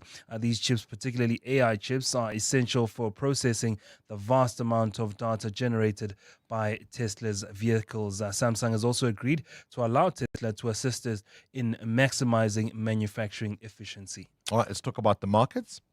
Well, this morning, Asia-Pacific markets traded mixed, with investors awaiting more details of the trade talks between the US and China, which are set to kick off in Stockholm later today. The talks will be led by US Treasury Secretary Scott Bessent and Chinese Vice Premier He Lengfeng. Hong Kong stocks started the day higher on Monday, following mixed trading in the other key Asia-Pacific markets. The Hang Seng Index adding more than 0.5%, while Japan's Nikkei was down close to 1%. Where's the rand? 17 rand 73 against the US dollar, in a better position this morning at 20 rand 82 cents against the euro, and at 23 rand 81 cents against the British pound. The price of gold now at $3,339 an ounce, or platinum is also up this morning at $1,419. Brent crude at $68.08 a barrel. More business after 8. 7:31 your time check. Let's go straight to the news desk. Mbali Dlamini, finally justice for these poor farm workers. That's correct, Bongani. A very good morning. The families of two men who were allegedly tortured to death by a farm owner and his security guards feel they are close to getting justice. Sfiso Twala Musanene, along with their friends Tembiso Twala, were lashed with shambox, kicked in the head repeatedly, and even electrocuted with a cattle prod in 2020 near the Bamboon farm in Mkondo in Mpumalanga. 8 men are expected back in the Middelburg High Court in Mpumalanga today, facing charges of murder, attempted murder, kidnapping, and defeating the ends of justice. Tabiso Koba reports. On the evening of the 9th of August 2020, friends Musanene, Sfiso and Tembiso Twala were traveling home to Driefontein. Their car malfunctioned on a public road near the Bamboon farm, about 10 kilometers from their destination. Security guards who were patrolling the area accused the men of being cattle thieves and beat the two of them to death, whilst Tembiso barely survived. Sfiso's big sister, Thandi Twala, says the family had given up on finding justice. Ngoba basaphila bazali bethu, umama wethu uyaphila ene onke malanga uhlala izubuhlungu mhlambe. Our parents are still alive and they're in pain, so maybe they will finally get some relief knowing the people who killed their sons are being prosecuted. Bayashushiswa bayajeziswa. The trial of the 8 people accused of murdering the 2 men is expected to conclude by mid-September. Tabiso Koba, Eyewitness News. Let's stay in the courts. 3 suspected rhino poachers are expected to appear in the Vryheid Magistrates Court in KZN today. The men were arrested at the weekend after allegedly killing a rhino and fleeing with its horn from a game reserve. Police say a manhunt was launched after the suspects escaped from the reserve. Provincial Police spokesperson Paul Magwaza says the men allegedly also assaulted reserve security staff in order to gain entry. 3 suspects wearing face-concealing masks entered the game reserve whereby they held up to 2 security guards and bound them with sticky tape. The suspects then robbed them of a shotgun, an R5 rifle, as well as their cell phones. They then proceeded to shoot at a rhino and remove its horn. To this now, EFF leader Julius Malema says the Phala Phala scandal is not over and the matter will be brought up before Parliament's ad hoc committee investigating police corruption. Malema made the vow while addressing his supporters celebrating the party's 12th anniversary in Khayelitsha in Cape Town this weekend. Malema says the robbery, where a large amount of US dollars was stolen from President Cyril Ramaphosa's farm, is another example of police cover-ups and corruption which needs to be investigated. Babalondenze reports. It's been 5 years since the Phala Phala robbery scandal at President Cyril Ramaphosa's private game farm near Bela Bela in Limpopo. While prosecutors said they won't pursue criminal charges against Ramaphosa regarding the scandal that nearly derailed his presidency, EFF leader Julius Malema says it's not over. Malema says he will urge the Parliamentary Ad Hoc Committee that will investigate allegations of corruption by KwaZulu-Natal Provincial Commissioner Nhlanhla Mkhwanazi to revisit the Phala Phala case. That Phala Phala issue is not dead. We are going to find a way of bringing it into this ad hoc committee, because even in that Phala Phala, there was police corruption that happened. Malema also said supporters should approach the ad hoc committee with any relevant information that could assist the investigation into crime syndicates involving the police. Babalondenze, Eyewitness News.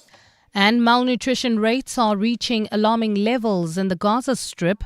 That's according to the World Health Organization, which says the deliberate blocking of aid has cost many lives. Israel has been blocking the delivery of food, fuel and medicine to Gaza since the start of the latest war with Hamas. The WHO says of the 74 recorded malnutrition-related deaths this year, 63 occurred in July, including 24 children under the age of 5. Yesterday, Israel started what it calls a limited tactical pause in military operations to allow the UN and aid agencies to tackle a deepening hunger crisis. WHO Chief Tedros Ghebreyesus has called the situation a man-made mass starvation project. A partly cloudy day in store for Gauteng today, lows of between 2 and 5 degrees and highs of between 15 and 18. And in the traffic, we still got that major accident seen on the M1 North. It happened after Boyson's Road. Delays from Xavier Street, about a 15-minute hold up there. As a result, motorists are alternating towards routes like Boyson's Road, as well as Crownwood Road, and even the Soweto Highway. So please be on the lookout there. Traffic is heavily backed up on those alternative routes as well. The top story in EWN, the families of 2 men who were allegedly tortured to death by a farm owner and his security guards feel they are close to getting justice. Are you looking for the best savings on spectacles? At Specsavers, enjoy 1,500 Rand off when you get tested at South Africa's trusted and most established optical group. Get 1,500 Rand off all frames in store, or use your 1,500 Rand off on our leading lens enhancements, such as drive light lenses that reduce artificial glare whilst driving. Book online or call your nearest store today. Affordable eye care? Specsavers. T's and C's apply. My family's struggling with snotty noses and phlegmy coughs. Oh no! Have you tried ACC? ACC 600 is a convenient one-a-day effervescent tablet from 14 years of age, or now also in a no water needed fruity flavored sherbet-like granules that dissolve in your mouth. Ideal for the on-the-go adult. Ask for ACC 600 effervescent or oral powder at your nearest pharmacy to get rid of the snotties and phlegmings. And trust, if it doesn't say ACC, it's not ACC. 10 years ago, Illuma Capital set out with one goal: to help people like you build a legacy for tomorrow. Through personalized strategies and unwavering dedication, we've been instrumental in helping our clients achieve their financial dreams, whether it's securing retirement, growing wealth, or planning for the unexpected. For a decade, we've been trusted to guide your financial journey with expertise and care. Visit illuma.co.za today. Illuma Capital is a licensed FSP. T's and C's apply. Step into the foldable culture with the most pocketable flip, the new Samsung Galaxy Z Flip 7. Do more without opening your phone with handy AI features. Plus, capture style and travel aesthetics to create trend-worthy selfies. Pre-order now for the exclusive double storage offer. 512 gigabytes for the price of 256 gigabytes. Offer valid until 31 July 2025. It's not just a pocket phone. It's the new Galaxy Z Flip 7. T's and C's apply. Looking for real ways to live greener? Then don't miss Green Tip of the Week, your weekly dose of sustainable inspiration. From eco-entrepreneurs to climate champions, we sit down with people making real change. Catch Green Tip of the Week every Tuesday afternoon on Afternoon Drive with John Pullman, only on 702. Proudly brought to you by Volvo. It's safer to be brave with Volvo. 702. WhatsApp Bongani on 072 702 1702. Morning, Bongani. You know, after listening to your interview with Glenis Breitenbach, if I pronounce the name well, the only solution here, or part of the solution, the bigger part of the solution, is just to vote differently. Because the very same people who are supposed to do all these changes, they are not so kosher. They will never do this, because by doing all these changes that the lady suggested, it will basically mean that they are applying for jail. So yeah, we're in trouble. So say I can't say it on radio. Bongani, this issue of the Zondo, I can promise you it's very, very difficult and hard doing the right thing in South Africa, because even those on top, they do have a lot of skeletons. I'm also in the legal fraternity. I'm also in the corporate space. I've seen what happens when you get whistleblowers or you get whistleblowing alerts, and we know those on top are also implicated. And then they try to cover up, or you will then be their victim if you try and do the right thing. So sometimes you just keep up the appearance up until something gives. Hi, Bongani and the team. I feel like the ANC is rotten to the core, and sometimes it's probably a prerequisite to be shady in your past to make it in the ANC.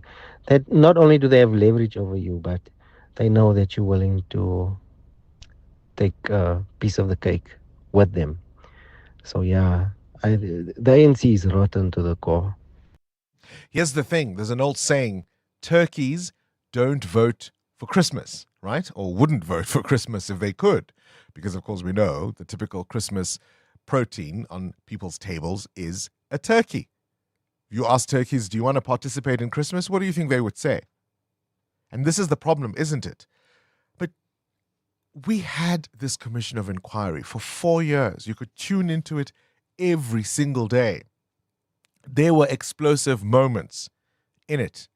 And when finally the report came out, questions were raised, for example, about the former ANC spokesperson, Zizi Kodwa, who at that point had become a deputy minister. And what happened? He was rewarded with a cabinet position. He became a full-on minister, having to be sworn in by the very Justice Zondo who had said there are problems around this guy. Then, give credit where it is due, finally charges were preferred on the man, only to be withdrawn for reasons none of us know. By whom? By Andrew Chauke, who has now been suspended. How many years after Shamila Batoy said to the president, please get rid of this guy? So again, I say to you, if you were a turkey, would you vote for Christmas? Clearly not. 702. What's the question? What's the question is brought to you by Outsurance, and it's your chance to win up to 3,000 Rand in cash. First, 1,000 Rand for the answer, and then a little later, 2,000 Rand if you can give us the question. Let's go to Petunia in Soshanguve. Petunia, what's the question? What's the answer? What's the answer? What's the answer? Not the question. What's the answer? The answer is what's the 411? What's the 411? And tell me, Petunia, have you got yourself a quote from Outsurance or are you a member? Yes, I do. Your biscuit. 1,000 Rand is coming your way, all thanks to Outsurance and 702. There you have it. Petunia's answer is, what's the 411? So what's the question? Call us if you know on 011 883 0702. EWN Sport. This EWN Sport is brought to you by RMB Corporate Banking. Ready, set, cash flow. Cindy Paluta, very good morning once again. Good morning, Bongani. Well, let's talk about the cricket from yesterday. India pulling off an amazing defensive effort on day 5 to force a draw with England in the 4th test. India batted more than 5 sessions in their second innings, reaching 425 for 4 with a lead of 114 when players shook hands with 10 overs remaining. Gill, Jadeja and Washington all made centuries, but man of the match was Ben Stokes, who took 5 wickets and scored 141. When you have a good game as an all-rounder, you assess how that goes by the result at the end of the game. Yeah, obviously I'll give this all back if we were on the right side of the result that we wanted. Been big 6 weeks. I'll always try and give everything that I possibly can and, try and run through a brick wall. I asked the guys up there to run through a brick wall for the team and I'll always try and do the same to try and lead by example in that sense. Bowling, being out in the field, all that kind of stuff. It is tough work. England leads the series 2-1 with the final test starting Thursday. Currie Cup opened this weekend. A great start for the Lions, who beat the Sharks 46-5. They topped the table. Surprise came yesterday when the Cavaliers beat the Cheetahs 37-35. In football, England's women defended their Euro title. They beat Spain on penalties 3-1 after the match finished 1-1, while Nigeria won a 10th WAFCON title, coming from 2 goals down to beat Morocco 3-2 in the final. Some transfer news. Luis Diaz set to join Bayern Munich after they agreed a deal with Liverpool worth €75 million. In Formula 1, Oscar Piastri won the Belgium Grand Prix to extend his championship lead to 16 points with his 6th win of the year. It was a great race. I knew that trying to take the lead on lap 1 was my best chance of winning. And I was able to make it happen, which is nice. So got a good run out of 1 and then had to be pretty brave through Eau Rouge and try and stay as close as I could, and then got the slipstream and got it done. So very, very happy. Norris was second ahead of Leclerc, Verstappen and Russell. Hamilton was the driver of the day, starting 18th from the pit lane. He finished 7th. And at the Tour de France, Tadej Pogacar defending his title. That's the 4th Tour title of his career. The final stage was won by Wout van Aert. Cindy Paluta, Eyewitness News Sport. Feeling some lag in Sector 3? Copy. Optimizing working capital. Ready. You're approaching a tight corner. Cash flow pressure ahead. Low on liquidity. Supply pressure is building. Set. Deploying cash injection in 3, 2, 1. Flow. Nice move. Better supply chain control. Lab time advantage. Faster cash cycles, leaner inventory, and optimized working capital. Ready, set, cash flow. Corporate banking from RMB. RMB, a division of First Rand Bank Limited, an authorized FSP and credit provider. It's your last chance to rise to the challenge in Betway's Climb and Conquer promotion. The leaderboards are heating up with 50 million Rand in cash and bonuses up for grabs. Every bet could push you closer to victory. Betway's already given away brand new cars, and with more waiting to be won. The next set of keys could be yours. So what are you waiting for? Place your bets today and get way more with Betway. T's and C's apply. Betway is licensed and regulated by the Western Cape Gambling and Racing Board. No persons under the age of 18 years are permitted to gamble. For gambling counseling, call SARGF on 0800 006 008 or WhatsApp 076 675 0710. Food Lovers Market is bringing you unbeatable deals this winter carnival. Buy delicious beef oxtail at just $99.99 per kilo. 2 400-gram packs of Food Lovers ground beef for $79.99. Save on 16-piece chicken brie packs at $49.99 per kilo. And enjoy chicken fillets at only $69.99 per kilo. Valid until 3 August. Only at Food Lovers Market. Winter Carnival now on. Business Outsurance are experts in business insurance for real estate agencies, law firms, computer services and more. Jacqueline. We saved a lot of money when we switched over from another insurance company to Business Outsurance. We've had some claims and they were friendly and efficient and paid out when they promised. Switch to Business Outsurance and you could get a massive 20% discount on your business insurance premium. Visit outsurance.co.za. Switch and save today. Licensed insurer and FSP. TCs and information online. EWN Traffic. 13 to 8, and this EWN Traffic is brought to you by Citroen. Buy an aircraft from 279,000 Rand or C3 from 262,000 Rand with a service plan, and you'll get a 4-month payment holiday. Visit citroen.co.za. T's and C's apply.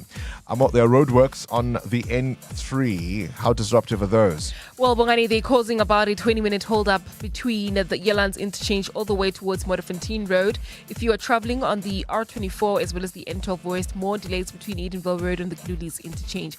While heading towards Midrand, we've got some delays reported on the N1 South approaching the Olifantsfontein Road off-ramp. There's also queuing traffic in the city of Tshwane. This is along the N1 South, a stop and go as you approach the Flying Saucer interchange, while in Mountain View, traffic lights are still out of order right at the R80 and Eskiam Pahlele exit. They're also out of order in Groenkloof at Christian de Wet and Euphues Road. Please be on the lookout there and drive with care. We'll have more updates coming up. There's more EWN on air, online, and on the EWN app. Break! You should put yourself first, like interpreting mandatory in-office days as optional. You do more than enough and you deserve breaks, no matter what the boomers say. Maybe if they'd done more lunchtime yoga, they'd be less uptight. That's why we'll give you a 4-month payment holiday when you buy the powerful C3 from just 262,900, which comes standard with rear sensors, reverse camera, warranty, and service plan. Visit citron.co.za for more. T's and C's apply. 702. What's the question? For 2,000 Rand in cash, all thanks to Outsurance, please tell me what's the question. If the answer is, what's the 411? Let's go to Benny in Sandton. Benny, what's the question? The question is, what day and when was Mary J. official debut album released? Yes, indeed. It was on this day, 1992. This was the banging single off that album. Benny, have a listen.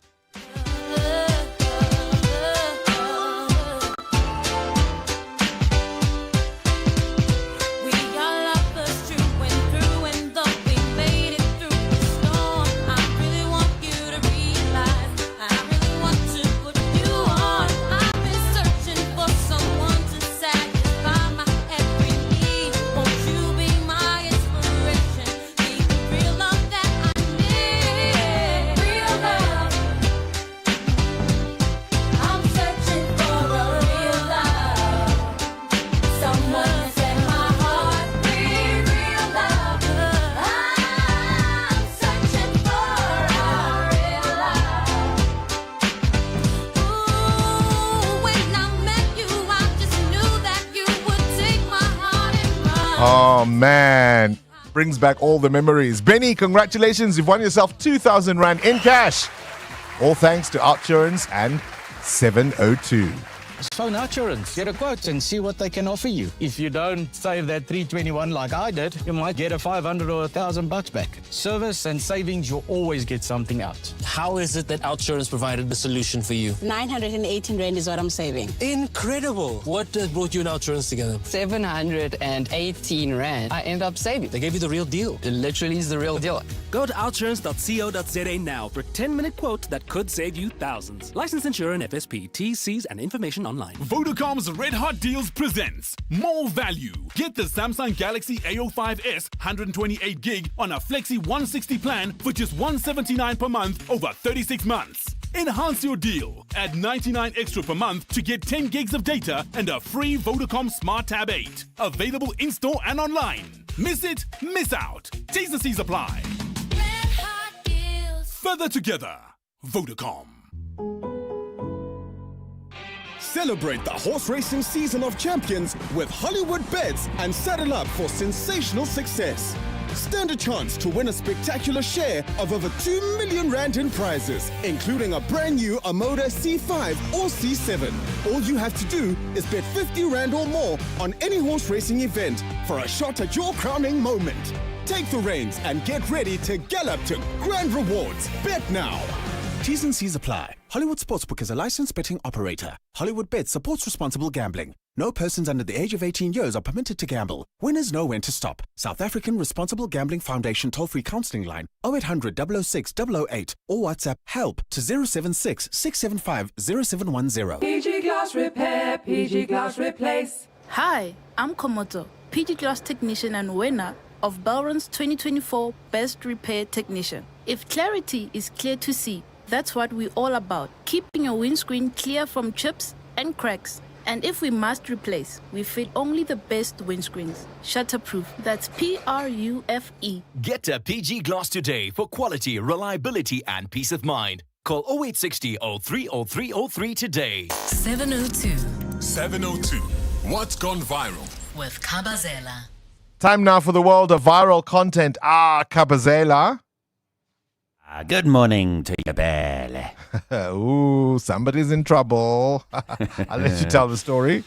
Yeah, this is quite a bizarre video. So it's caught on one of those Ring cameras, right? And the father is sitting on his porch, and you can see the youngster is out in the front of the yard, and he's got a soccer ball with him.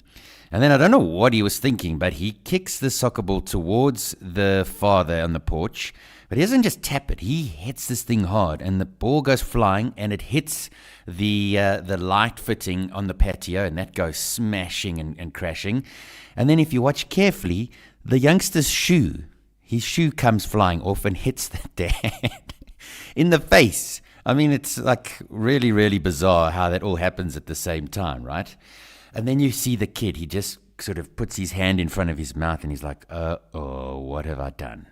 Now, I wanted to ask our listeners, our 702 family bongles, about that time, if you can remember, when you were a youngster and you were messing around, and the first time maybe, or one that stands out, that you broke something at home. So maybe you broke a window with the soccer ball, or you did something in the house. And that always, if you think back now, you can almost picture yourself there because it's such a clear memory in your brain. So what was that for you? And what happened? Was your mom or dad like, okay, that's fine, it happens, or would you like, come here, I'm gonna find you? I remember washing dishes once, and I broke a unique plate or dish. There was none like it in the house, and I got into so much trouble. And looking back, I'm thinking, but I was washing dishes. It's not like I was playing. Yeah, you were doing your chores. That's my memory of what I broke when I was a youngster. And do you believe in ghost houses, Kabazela? Yeah, this is an interesting one. I mean, I personally don't believe that you can get haunted houses. That's just me. But a lot of people do. So somebody posted this picture of a house that is in Richards Bay in KZN. And they said, everyone is scared of this house. Why, Vele? And then so many people who are familiar with this house and who live in that area have their views. And some say that's haunted, and they have all their own little stories about it. Many businesses have opened up in this house and failed.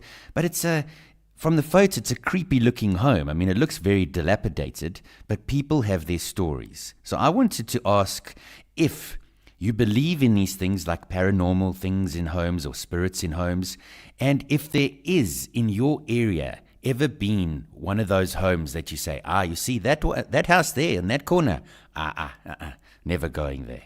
All right, a haunted house in your neighborhood. These things were easier to believe, I think, when we were children, when we were younger. Yes. I don't know if I could say there's a haunted house in my neighborhood now. That kind of thing, it seems to be one of those that perhaps we leave in childhood. Only in America. And in America, yes. Only in the US, bongles. Yes, connect the dots, Kabazet. All right, we're talking mostly, I suppose, about childhood here. I'm in trouble. Do you remember breaking anything whilst playing as a child? And do you have memories of a place you grew up in that had scary tales? A haunted house in your neighborhood? That's what's gone viral with Kabazela.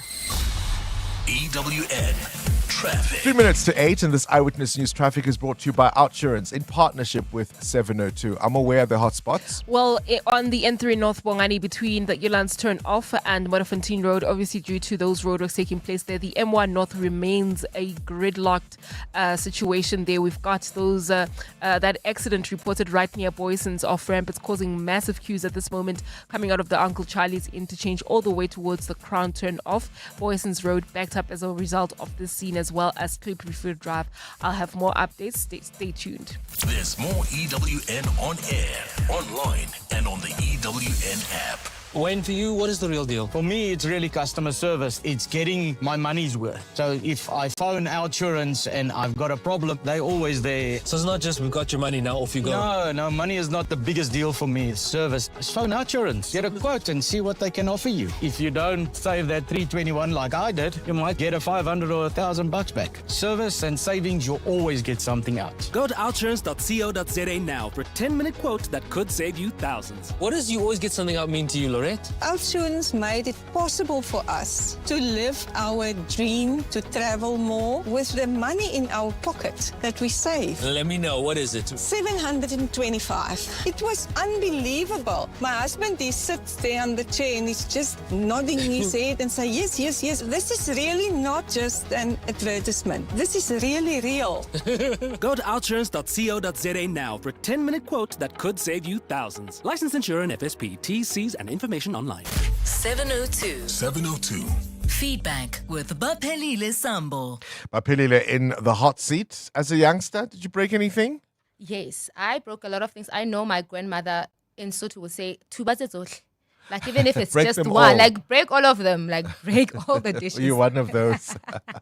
All right, what feedback do you have? I just want to say, Jessica, we are live. Yes, indeed. Jessica, we are definitely live. So Bongani, from this morning onwards, 702 lenders can now watch us live on our YouTube channel, Radio 702. The feedback has been so amazing. People are loving putting faces to the voices. And I just want to send... And seeing the madness. Behind the scenes. Yes. I just want to send a cool shout out to Cheryl King, tuning all the way from UK.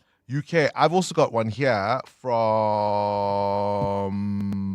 Asimwe Joshua, who says, tell Bongs to greet us. Some of us are listening every day from Ethiopia. Wow. From Ethiopia, that all one. Over the world. So, yeah, you can catch us on YouTube. Just look for 702 Breakfast live, and you can see all the faces and all the, well, I suppose you can see the faces, the voices you're familiar with hearing. And if you allow me, I can talk about Walk the Talk. It was my first time attending it. Yes. Amazing. I'm doing it again. I was talking to Laura saying, let's meet here, same time, same place. It was just a blast. Next year, of course. And big out to Kustas, a regular listener who came to say hello when we were there at the stand. And a lot of 702 lenders who came to say, it's nice to see you guys. And Kabazela was like the hit of the day. Everybody wanted to say hi to Kabazela. So also I just want to say the performances were so great. Zola 7 was amazing. Zoe Mudira killed the stage. And Jazzworks, of course, with the Mapiano, they came through. And yeah, now the topic of Liar 702 say that they've seen their fair share of professional liars in their life. And they say this is a mental disorder. Yeah, I mean, we're talking about people who create elaborate stories that are not true. I got so many WhatsApps on my personal phone from people I know who were there. Sumato Defiyeni and his family were there. Shout out. There were some folks from the US Embassy that came around. Many of you were at the Walk the Talk. I'd love to hear your stories. It's 8 o'clock. This is EWN.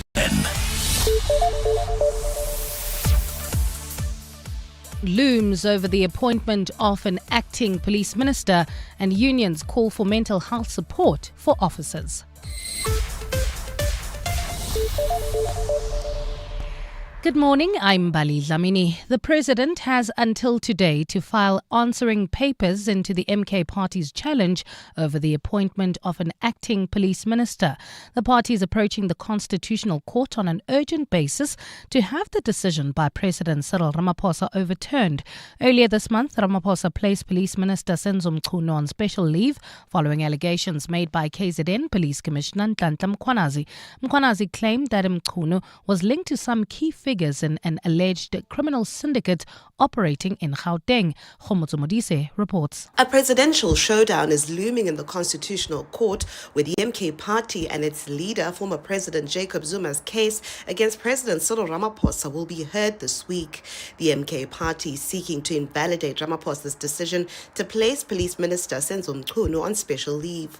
The party wants this matter to be heard on an urgent basis as the appointment of Acting Police Minister Feroz Kachalian Kenya comes into effect on Friday. President Cyril Ramaphosa has until 2 p.m. to file his answering papers ahead of Wednesday's court battle.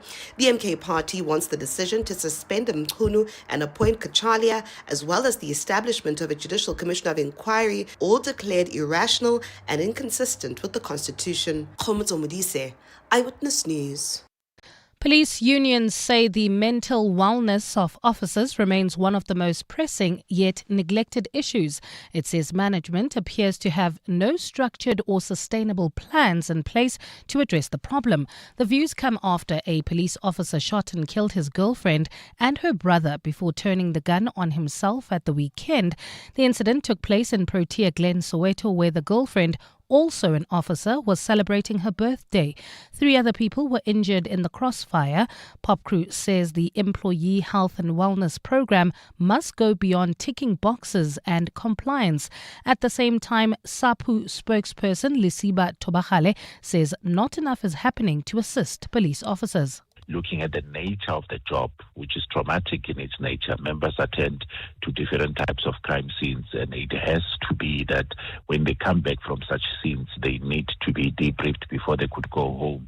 But unfortunately, that is not able for it to happen, clearly because of the lack of capacity of the component itself. Trade union Solidarity says FlySafair walked out of their last negotiations.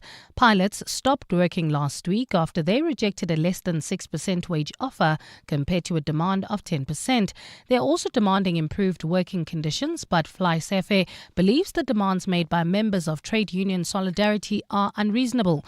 Talks between the parties moved to the CCMA late last week, and the union says they are likely to resume tomorrow. Solidarity's Secretary General Gideon Du Plessis says they were disappointed with how the airline behaved during the talks. We thought we can sign the deal, over the weekend.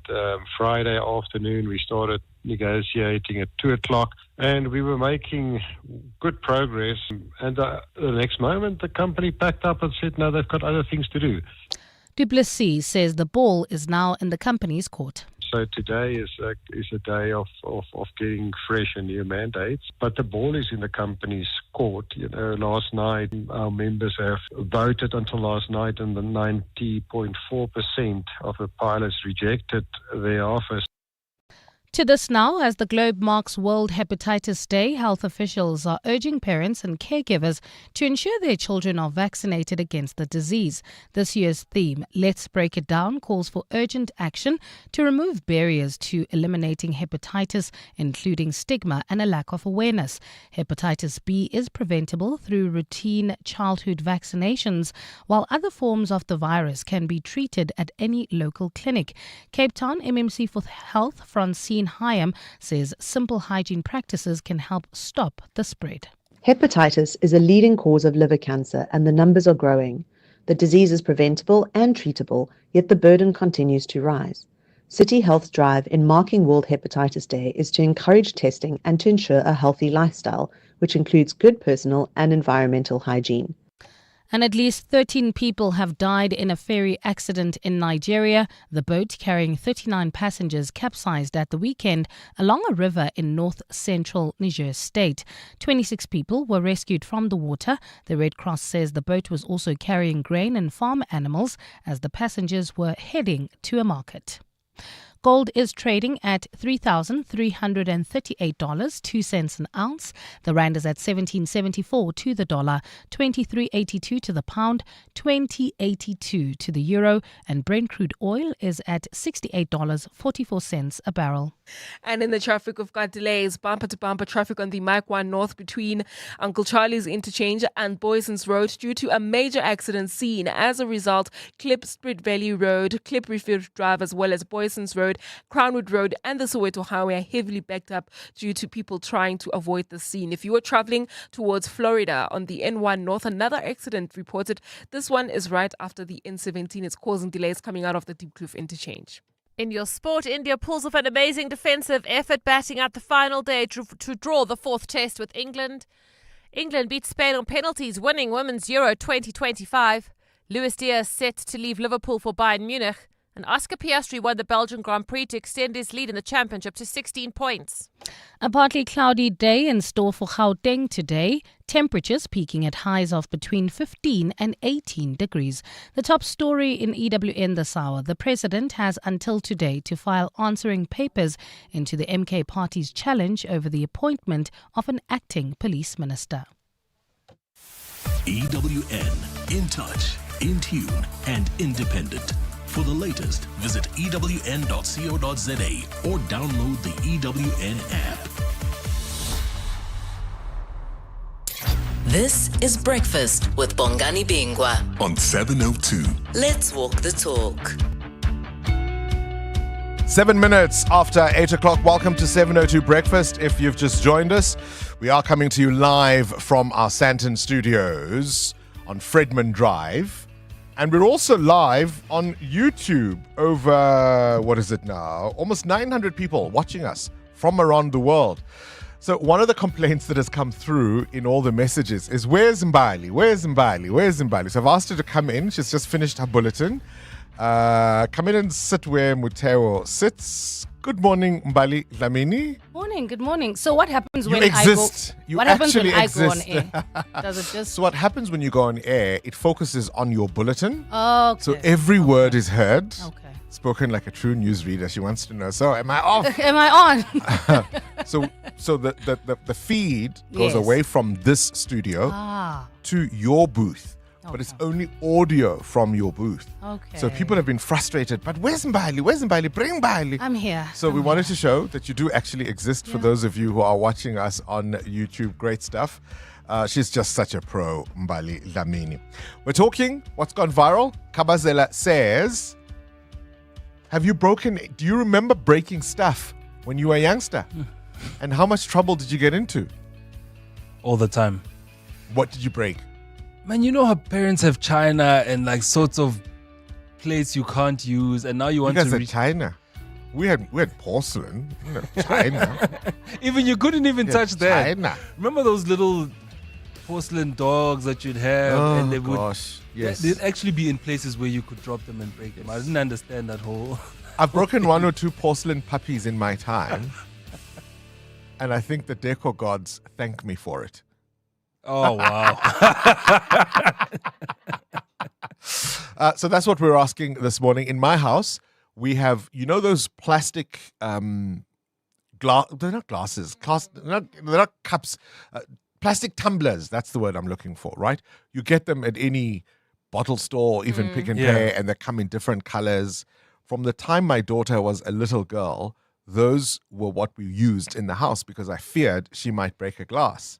She's 16 years old now, and she always wags a finger at me and says, show me one single glass that I've broken in your house, because she's just one of those kids. She's never broken a single item in the house. Really? But we've now got used to drinking from these plastic tumblers, and so I have to do that mind switch when there are visitors, and somebody asks for juice or whatever, or water. I have to go, oh, right, you probably want glasses because people will get annoyed. In my mother's house, we drank in those plastic cups for a very long time. I think until we were about late in our teens.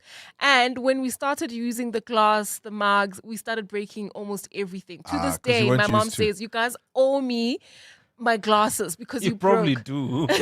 But guys, glasses are expensive though. Let's just be honest. Bona, and Like what's nice about those plastic tumblers, if I happen to be drinking orange juice, wink, wink, wink, and my Uber comes and I'm going to Mutero's house or wherever, they can be lost. It's okay because they're only R2 a pop or something like that.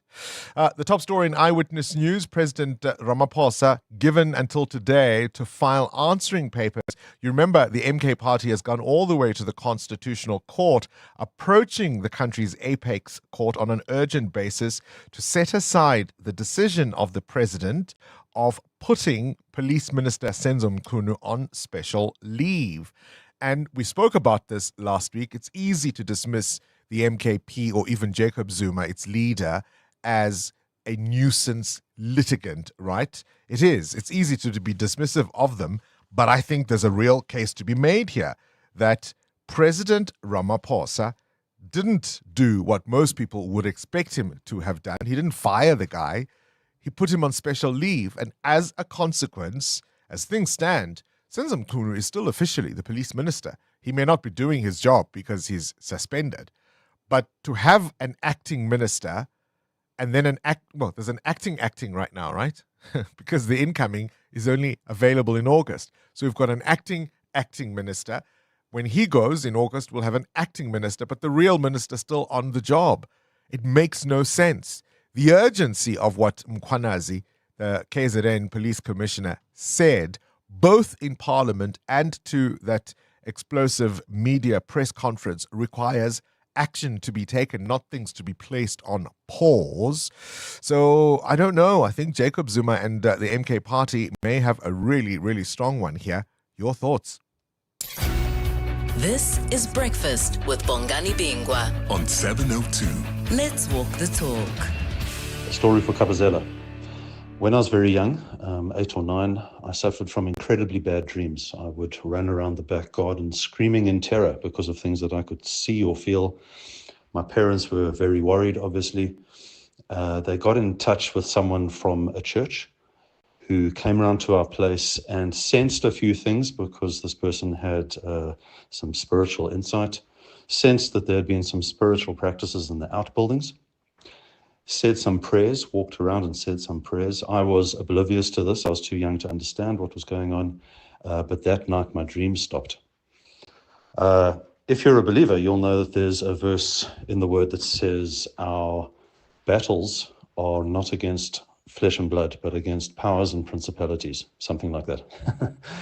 Anthony from Joburg. Good morning, Bongani. There isn't a haunted house, but a haunted part of the road in Pretoria on the N1 by Rigel. That's why there's an accident almost every morning. You guys report on an accident by Rigel on the N1.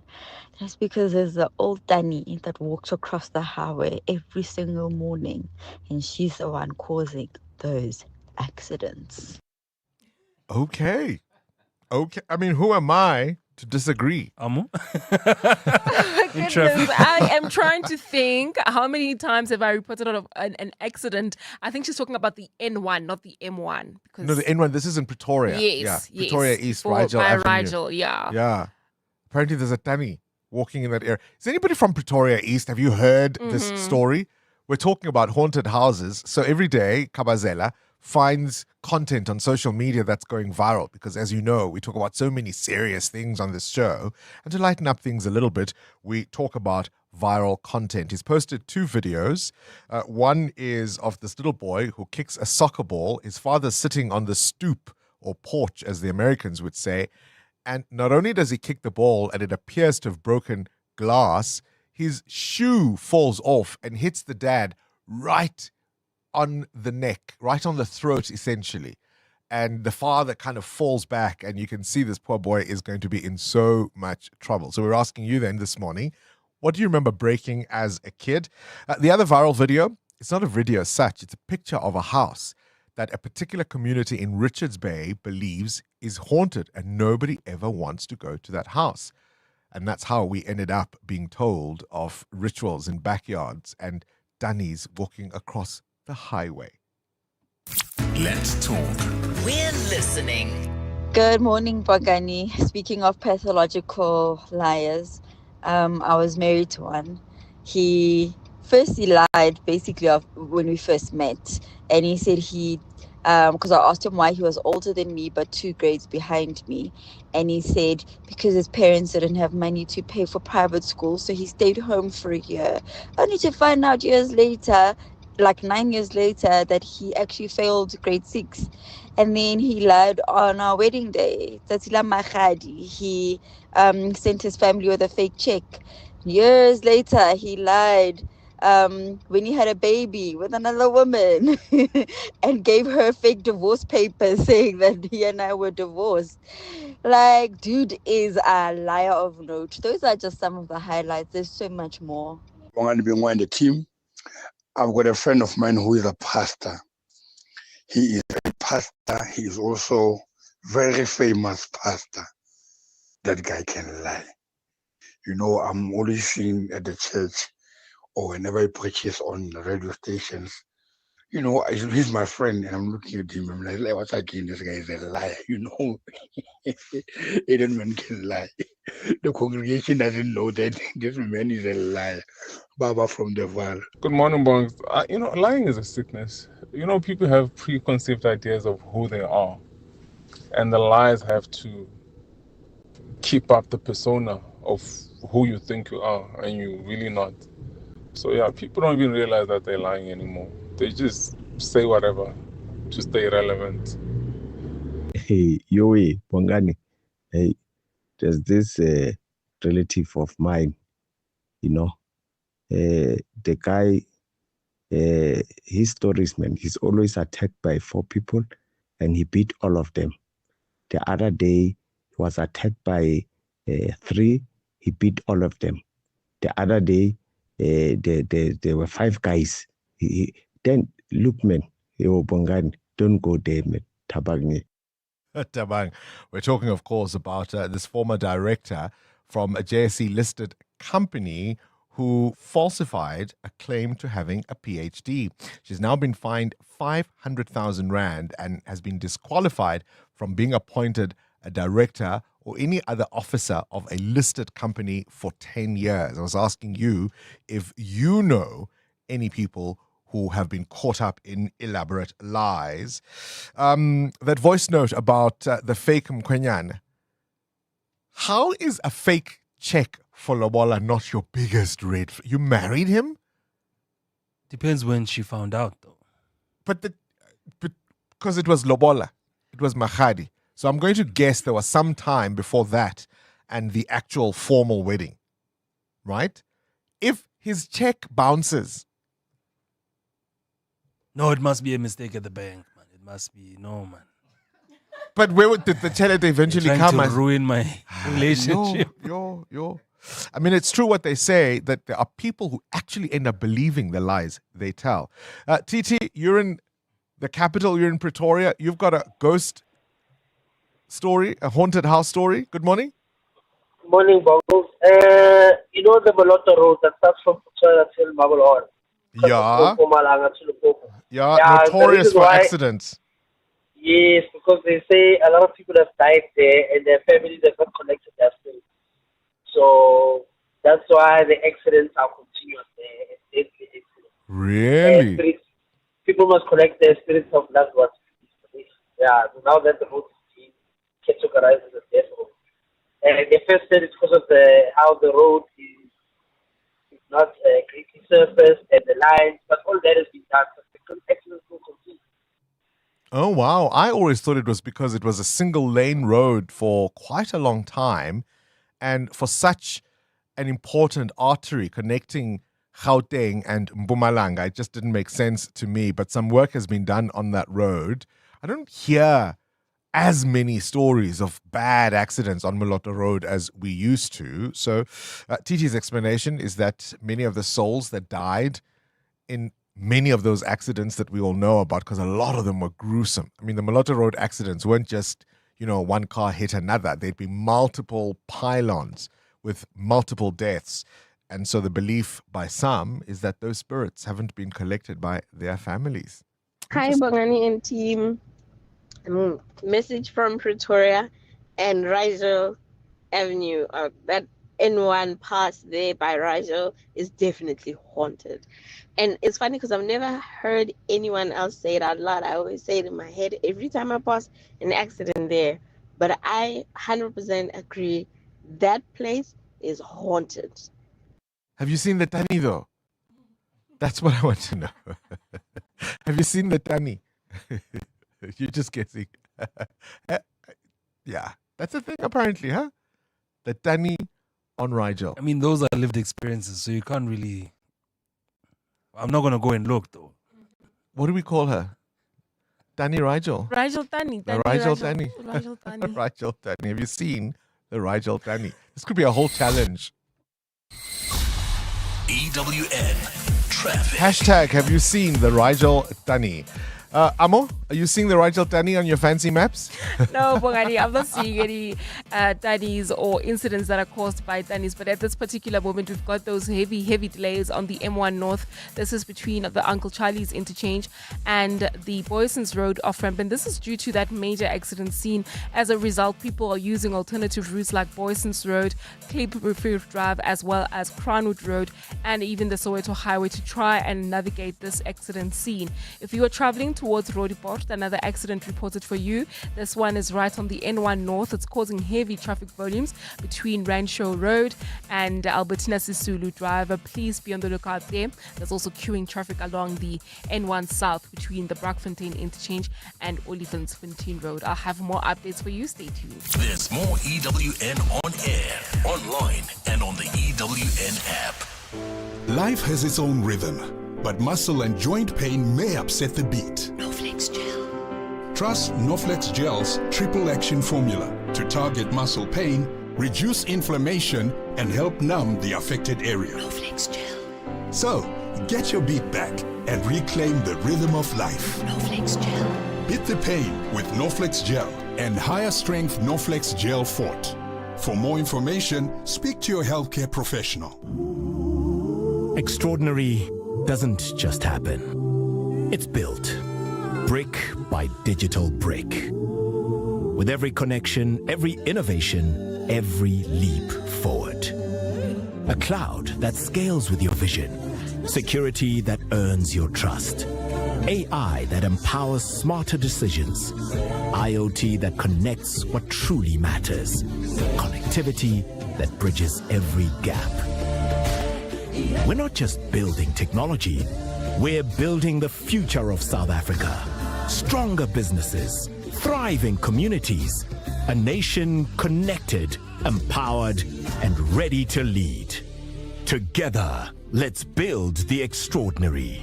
Start your journey at vodacombusiness.co.za. Vodacom Business. Further together. Breaking news.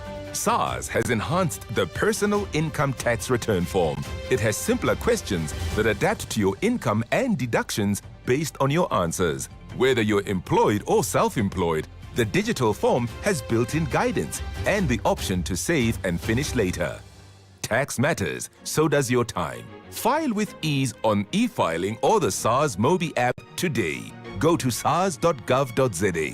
SARS, at your service. The Money Show. Weekday evenings at 6.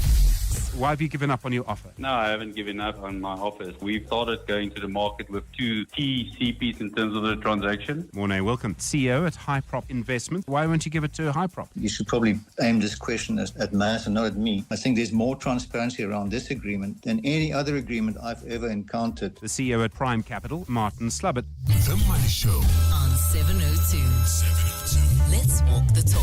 The Money Show with Stephen Curtis is brought to you by Absa Corporate and Investment Bank, a leading Pan-African bank and proud sponsor of the African Blockchain Report 2024. Absa is an authorized FSP and registered credit provider. 702, The World View with Adam Gilchrist. Catch up now with news from elsewhere in the world. A very good morning to you, Adam. We'll start in Taiwan. This attempt to oust pro-China legislators? Yeah, you would think in Taiwan, and given its vulnerability and its problems with China wanting to claim it and Taiwan struggling to have its own independence, you'd think this would be a no-brainer. But no, the vote has gone that 24 lawmakers accused of being pro-China, accused of blocking the defense budget, of making decisions that made Taiwan more prone to attack, those 24 have kept their jobs. They're all from the opposition party as well. So sometimes, of course, politics play a part as well as the actual physical aspect of where Taiwan is in the world. It has deeply divided Taiwanese society. There have been large rallies, huge debates. But when the vote came, democracy rules. Democracy has kept those who would want an authoritarian takeover. Isn't that just the way democracy is sometimes? It's the irony of it all. Now, Adam, we talked about tourists in Edinburgh last week, but is Donald welcome? Well, maybe not in the centre of Edinburgh on Saturday, and a little bit yesterday as well. There were some protests. I mean, hundreds of people protesting against Donald Trump's presence in Scotland. But I have to say, they're a long way from where Donald Trump was. Would he even have known? There were 3 pro-Trump protesters, 3 on the golf course where he was playing. So he'd have probably thought that all of Scotland was behind him. After all, his mum comes from there, from the Isle of Lewis. So in the course of this, yeah, he was playing golf. He was doing his thing. He played the Turnberry course, which he now owns, which I played once. It was a real pig of a course when the wind blows. But I don't have 12 buggies of Secret Service to kick the ball back onto the fairway for me. Not that I'm saying he, of course, would possibly cheat. Never. He also opened a new golf course on the other side of Scotland in Aberdeenshire. And during the course of all of this, he managed to do an enormous trade deal with the European Union, meeting up with Ursula von der Leyen, the European Commission president. It's just how Donald Trump likes it, isn't it? He's getting some headlines. He only sees people who are for him. He does a deal whilst playing golf. Wow, he's had a great weekend. I bet you Chris Martin thought it was just a joke, but now it could have real consequences. Yeah, it was that moment when the Coldplay frontman saw the kiss cam and identified the couple, saying, look, there they are, this lovely couple together at the Coldplay concert in Boston in America, then realized they were on camera. She looks horrified. He ducks down. He is married to someone else. So the way this has played out is that now, first the Kristen Cabot, the tech company's chief people officer, as they call it, she resigned. And then the CEO, resigned from the same company. Astronomer, they probably should have seen it coming, or had an AI prediction maybe of it coming. But the social media fallout, I mean, it's awful that they've lost their jobs for the moment, but the social media fallout has been extraordinary. It ranges from serves them right to how embarrassing for her to how awful for his wife. And also the element of maybe we should just stop being such nosy Parkers and mind our own beeswax. There is a certain element of that, isn't there? Indeed. I mean, people were praising him for at least having an affair with somebody his own age. We'll keep an eye on that story. Adam Gilchrist with this morning's Worldview. EWN Business. Right, this EWN Business is brought to you by Bright. Bright doesn't just provide business insurance, they ensure your future success. Bright Insurance is a licensed insurer and authorized FSP. Transnet getting close to 100 billion rand in guarantees. This will definitely improve operations and finances, Mateo. Yeah, government has approved another 94.8 billion rand in guarantee support for the ailing state-owned rail and logistics firm Transnet. The Department of Transport announced in June it was considering approving further guarantees in the hope that additional government support would help Transnet to roll out its capital investment program.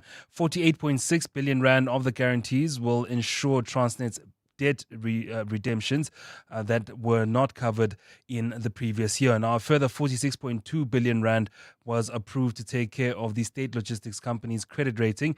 Earlier this year, Moody's put Transnet's rating on review for a downgrade, citing its growing concern over the company's unsustainable capital structure and its deteriorating cash reserves. Now, these folks, this couple, they worked for Astronomer. Maybe if they'd worked for Astrologer, they might have seen it coming. I don't know. Mutewa, can you tell us what's happening in business news this week? Well, this week, the what US can we expect? and China will sit down again in Stockholm today to talk about their trade situation. Of course, the world's largest economies, the US and China, have paused on each other's tariff hikes and were willing to go to the negotiation table to find a viable solution.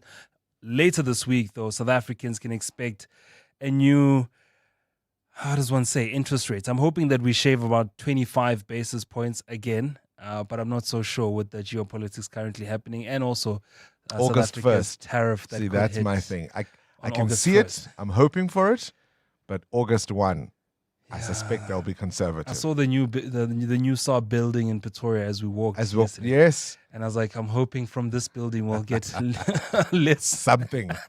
You were interest throwing your rates. own bones. Exactly. Or did you walk away and thinking that's a haunted house? No. Where's the rand? 17 rand 76 against the US dollar, 20 rand 84 cents against the euro, and a 23 rand 84 cents against the British pound.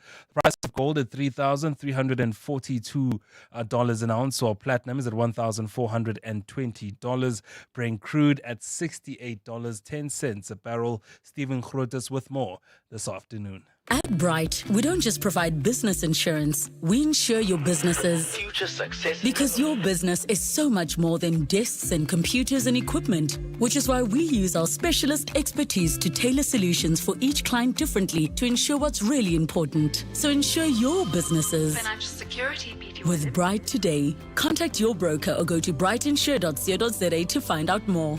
Bright. Approach risk with purpose. Bright is a licensed insurer and authorized FSP. Straight to the news desk we go. Mbali Dlamini, tell us more on this Transnet story. Good morning. Good morning, Bongani. The Transport Department says it will work closely with Transnet to improve the state-owned entity's operations and financial stability. It follows a recent credit downgrade by Standard & Poor's, which cited high debt levels, negative cash flow, and Transnet's growing reliance on government support. In response, the department has committed to a total of 94.8 billion rand in additional financial support to help manage the impact of the downgrade on Transnet's existing debt. Department spokesperson Colin Msibi. Government has also considered the impact of the credit downgrades on Transnet's existing debt, and has therefore also approved 46.2 billion for it to mitigate the risk of such ratings. Suspected baby snatcher Samima Jacobs is expected back in the Bellville Magistrates Court today to continue her bid for bail. Jacobs is charged with kidnapping and defeating the ends of justice for allegedly abducting a newborn baby from his mother at the Middestad Mall a month ago. It's alleged she pretended to be 3 different people in her plot to abduct the 9-day-old baby. Carlo Peterson reports. The state and defence are expected to wrap up closing arguments in Samima Jacobs' bail application today for the magistrate to make a decision.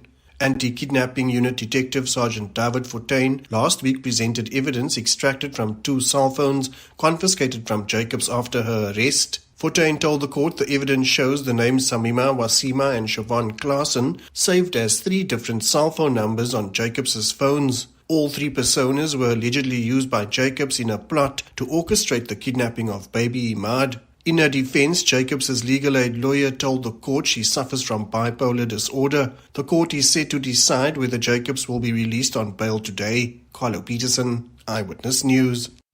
Let's stay in the courts. 3 suspected rhino poachers are expected to appear in the Vryheid Magistrates Court in KZN today. The men were arrested at the weekend after allegedly killing a rhino and fleeing with its horn from a game reserve. Police say a manhunt was then launched after the suspects escaped from the reserve. Provincial Police spokesperson Paul Magwaza says the men allegedly also assaulted reserve security staff in order to gain entry. 3 suspects wearing face concealing masks entered the game reserve, whereby they held up 2 security guards and bound them with sticky tape. The suspects then robbed them of a shotgun and R5 rifle as well as their cell phones. They then proceeded to shoot at a rhino and remove its horn. And malnutrition rates are reaching alarming levels in the Gaza Strip. That's according to the World Health Organization, which says the deliberate blocking of aid has cost many lives. Israel has been blocking the delivery of food, fuel and medicine to Gaza since the start of the latest war with Hamas. The WHO says of the 74 recorded malnutrition-related deaths this year, 63 occurred in July, including 24 children under the age of 5. Yesterday, Israel started what it calls a limited tactical pause in military operations to allow the UN and aid agencies to tackle the deepening hunger crisis. A partly cloudy day in store for Gauteng today, temperatures peaking at highs of between 15 and 18 degrees. And in the traffic, we still have delays on the N1 North between the Diepkloof interchange and Albertina Sisulu Road. This is due to an accident. So heading towards Rodiport, you could expect about a 20-minute hold up there. And then traveling on the Mark 1 North, bumper-to-bumper traffic between Uncle Charlie's interchange and Boyson's Road. And then from Boyson's towards Crown interchange, that route has been closed off to traffic. And that's to clear the accident scene that happened earlier this morning, causing those massive delays. Please be on the lookout.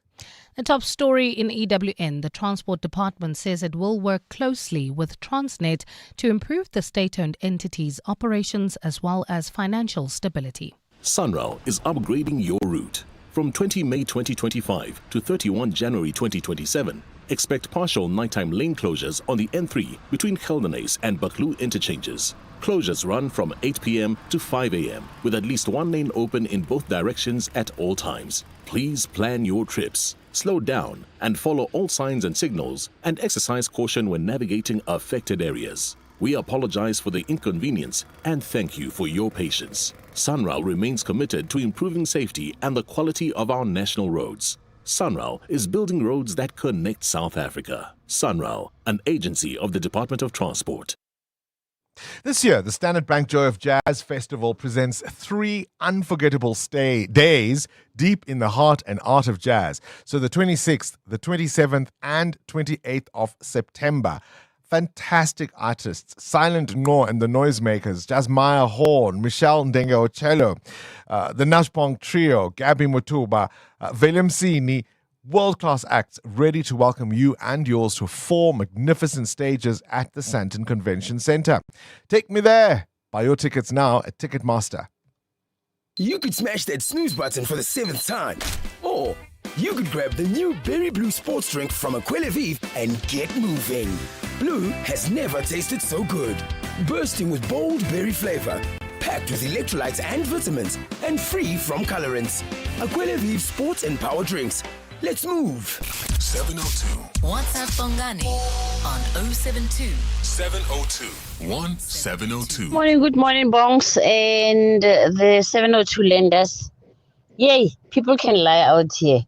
I'm telling you, but you know, the person that I really, really feel for is somebody who lies and start believing their lies and wanting other people also in his circle to believe in his lies.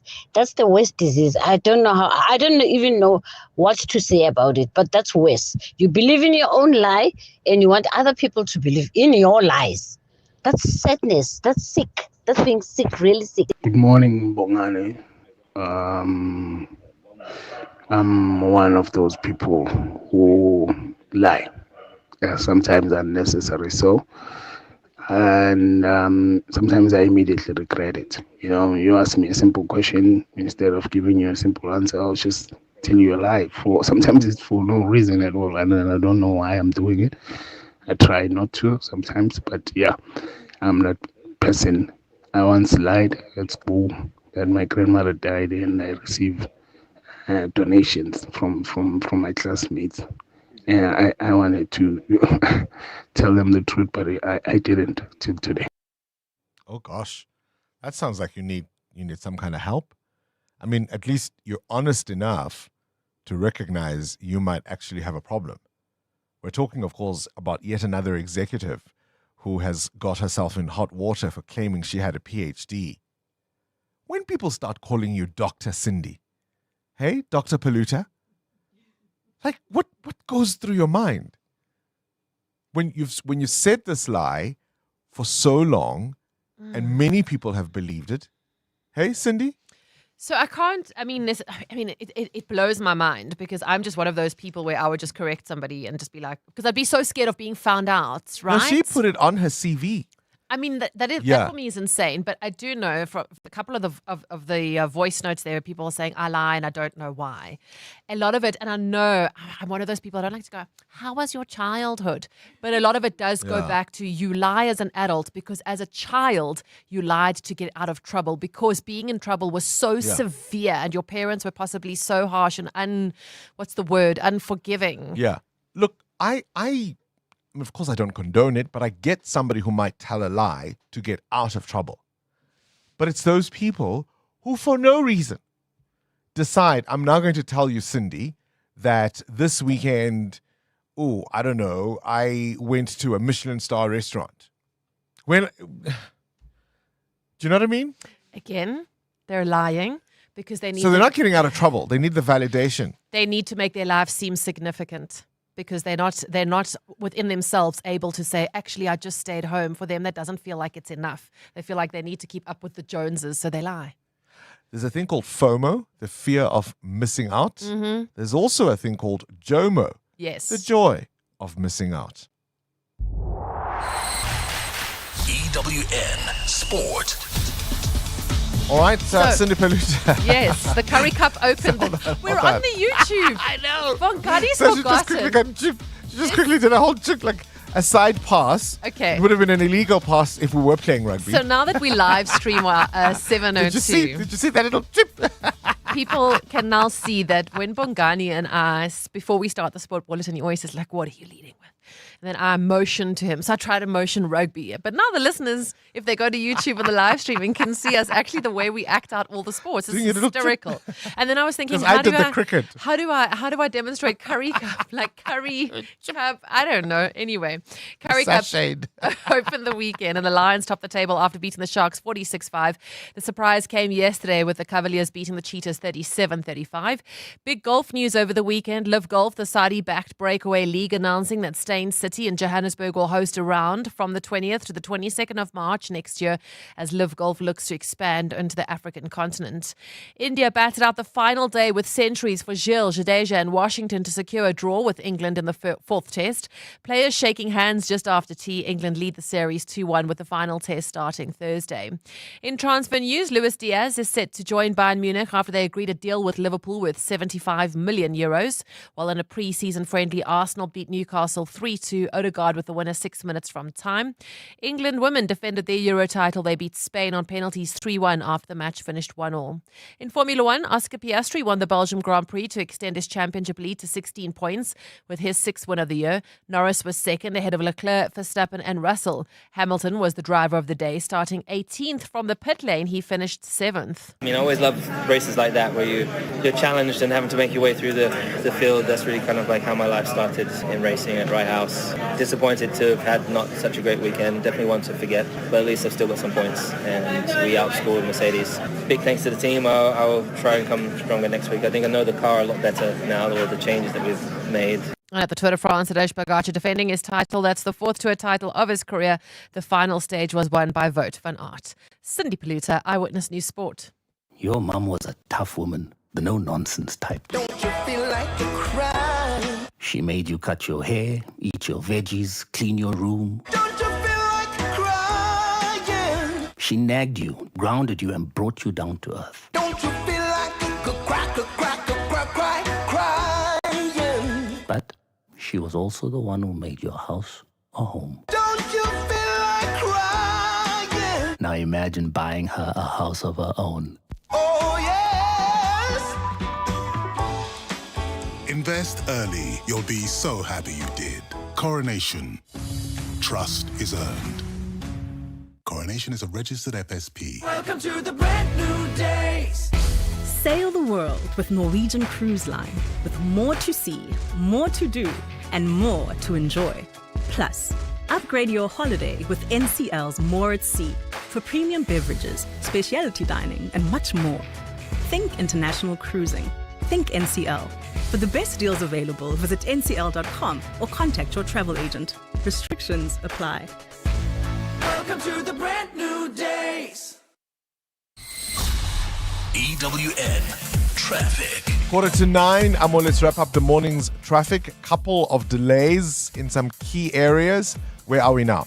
In the city of Tshwane, Bongani, it's not the Rigel Dani. You don't have to worry about that. We're just seeing delays from Linwood Road towards Rigel Avenue. It's peak time pressure there. And if you're traveling on the N1 South, some delays towards Midrand. This is between Brakfontein Interchange and Olifantsfontein Road. The M1 North is still unfortunately closed off to traffic. This is between Boysons and the Crown Interchange. That's due to that major accident scene. As a result, traffic is backed up on the M1 South as a result. So we're going to have a lot of delays throughout the day on on the M1. And if you are traveling on the M2 West, please approach with care because there's delays there as well between Wemapan Road and the Crown Interchange. I'll have more updates at the top of the hour. There's more EWN on air, online, and on the EWN app.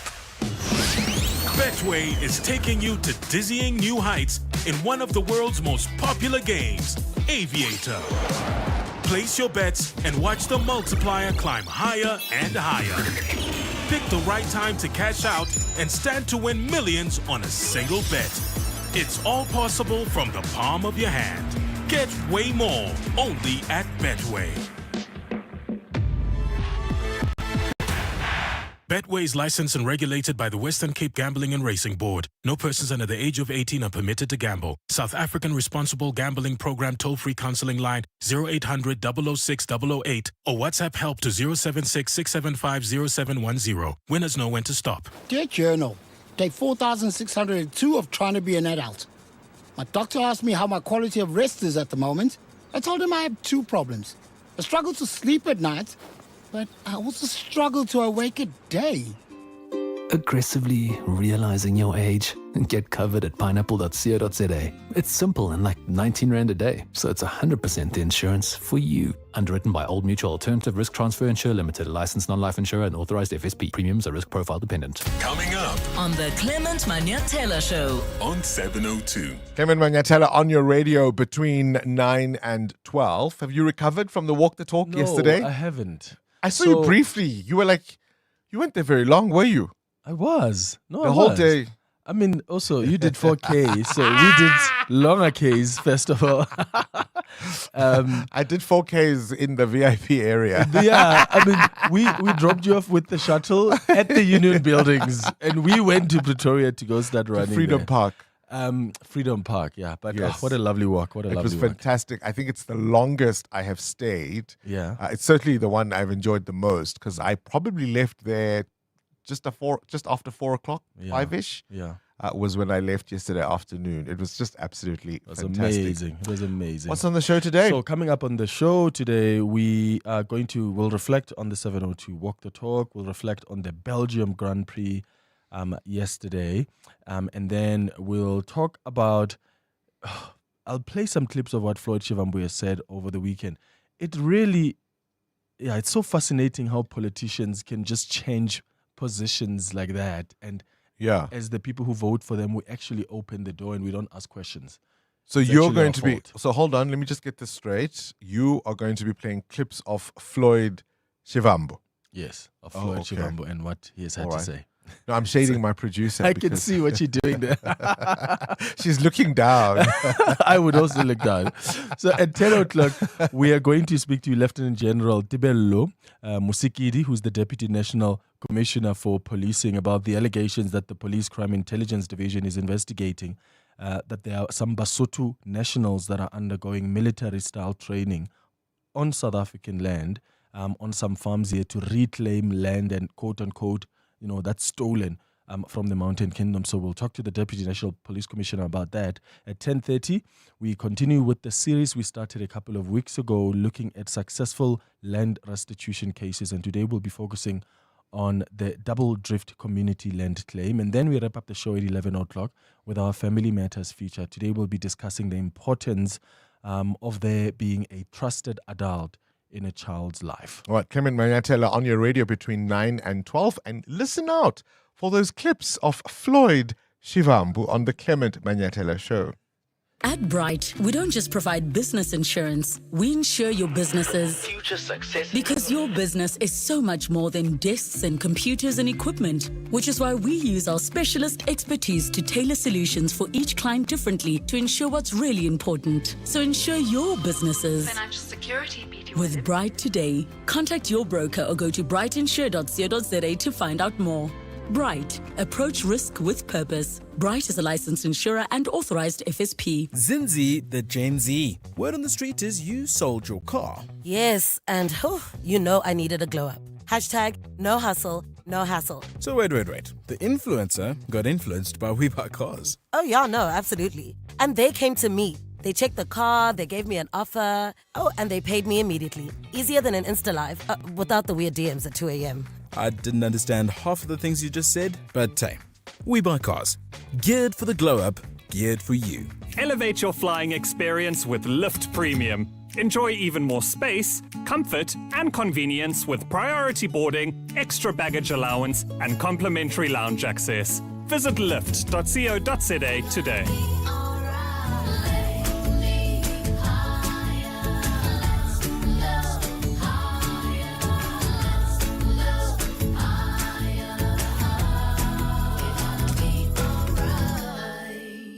Let's talk.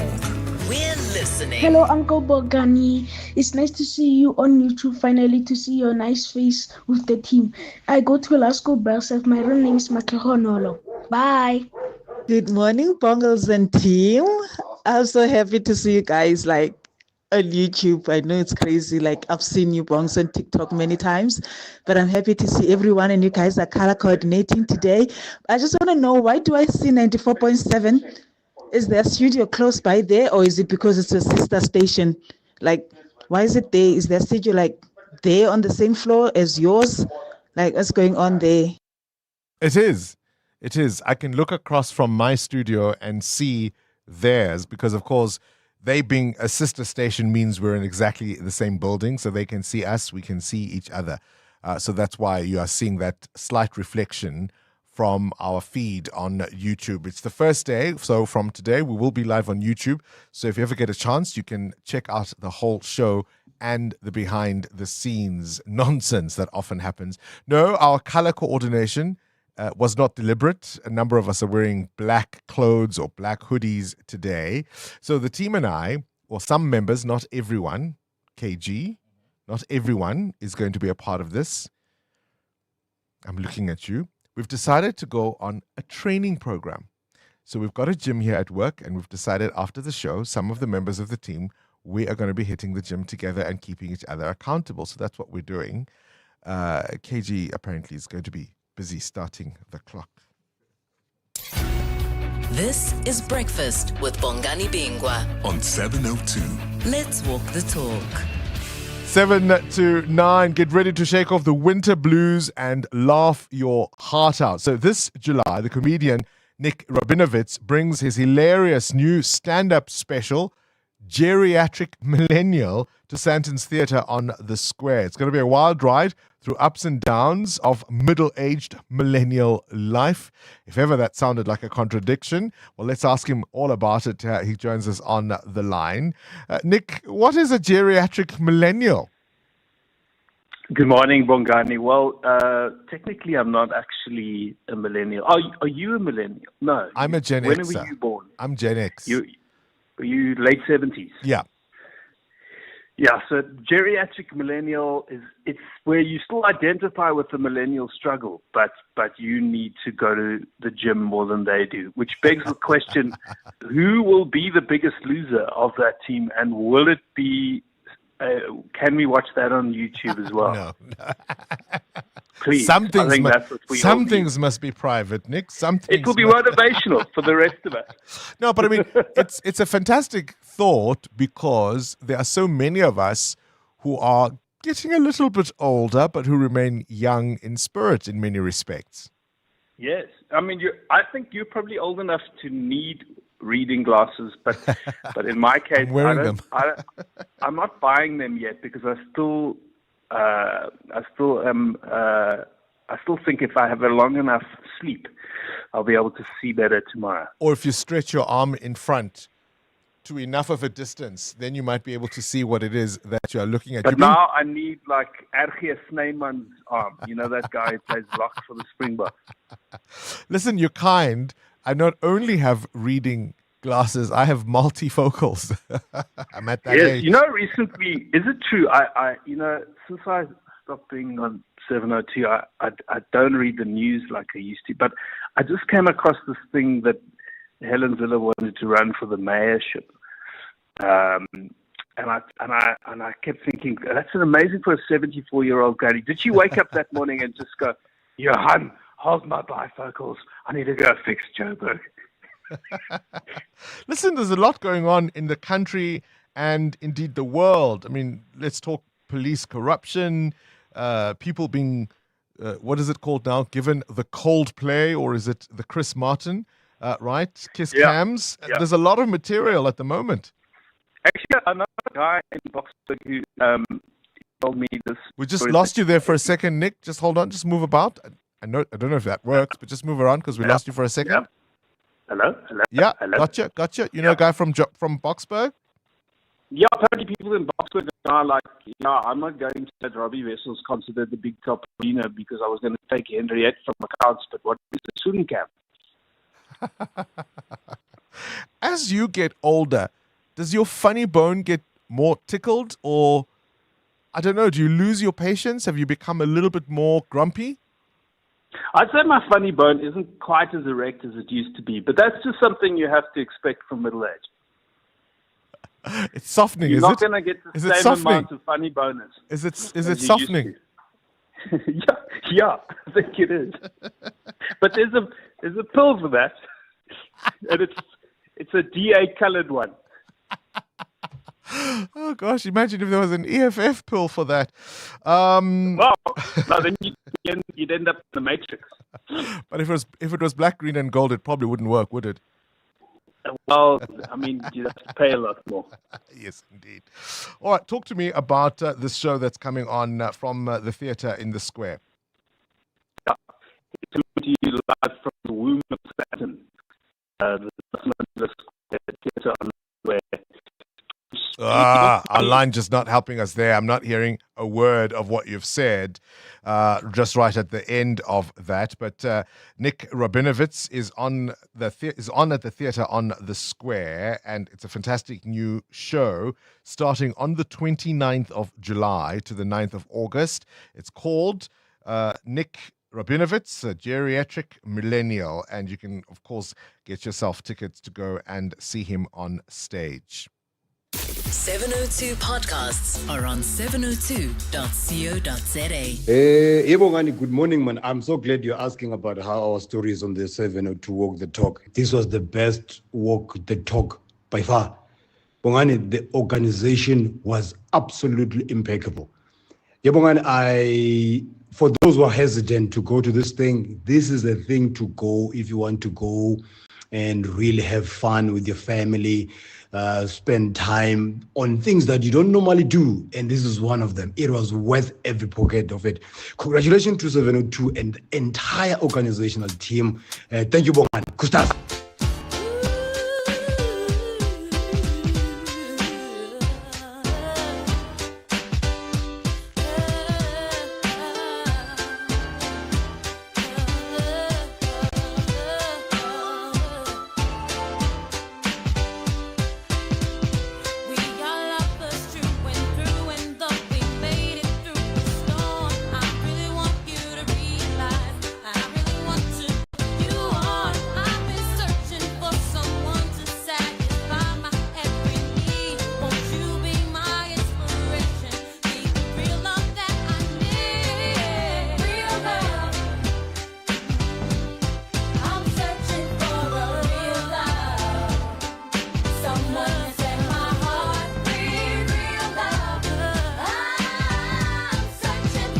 Thought it'd be a nice way to end the show, our first live broadcast on YouTube, where you can see the show from start to finish. We'll try and wear better outfits. Some people criticizing us for wearing sleeping clothes. It's radio. It's radio. We don't come in here wearing suits. This is not the Zimbabwe Broadcasting Corporation. I've once been to the ZBC, KG, and they were wearing suits on radio. But you know those suits, Tsabo Menier, that the teachers faded from years of use. No, we're a little bit more relaxed here. We're looking forward to your company tomorrow. You can stay with 702, of course, all day long. I think Clement is also going to be live on YouTube in our other studio because it's 9 o'clock. This is EWN. I'm Bali Dlamini. The president has until today to file answering papers into the MK party's challenge over the appointment of an acting police minister. The party is approaching the Constitutional Court on an urgent basis to have the decision by President Cyril Ramaphosa. Earlier this month, Ramaphosa placed Police Minister Senzo Mchunu on special leave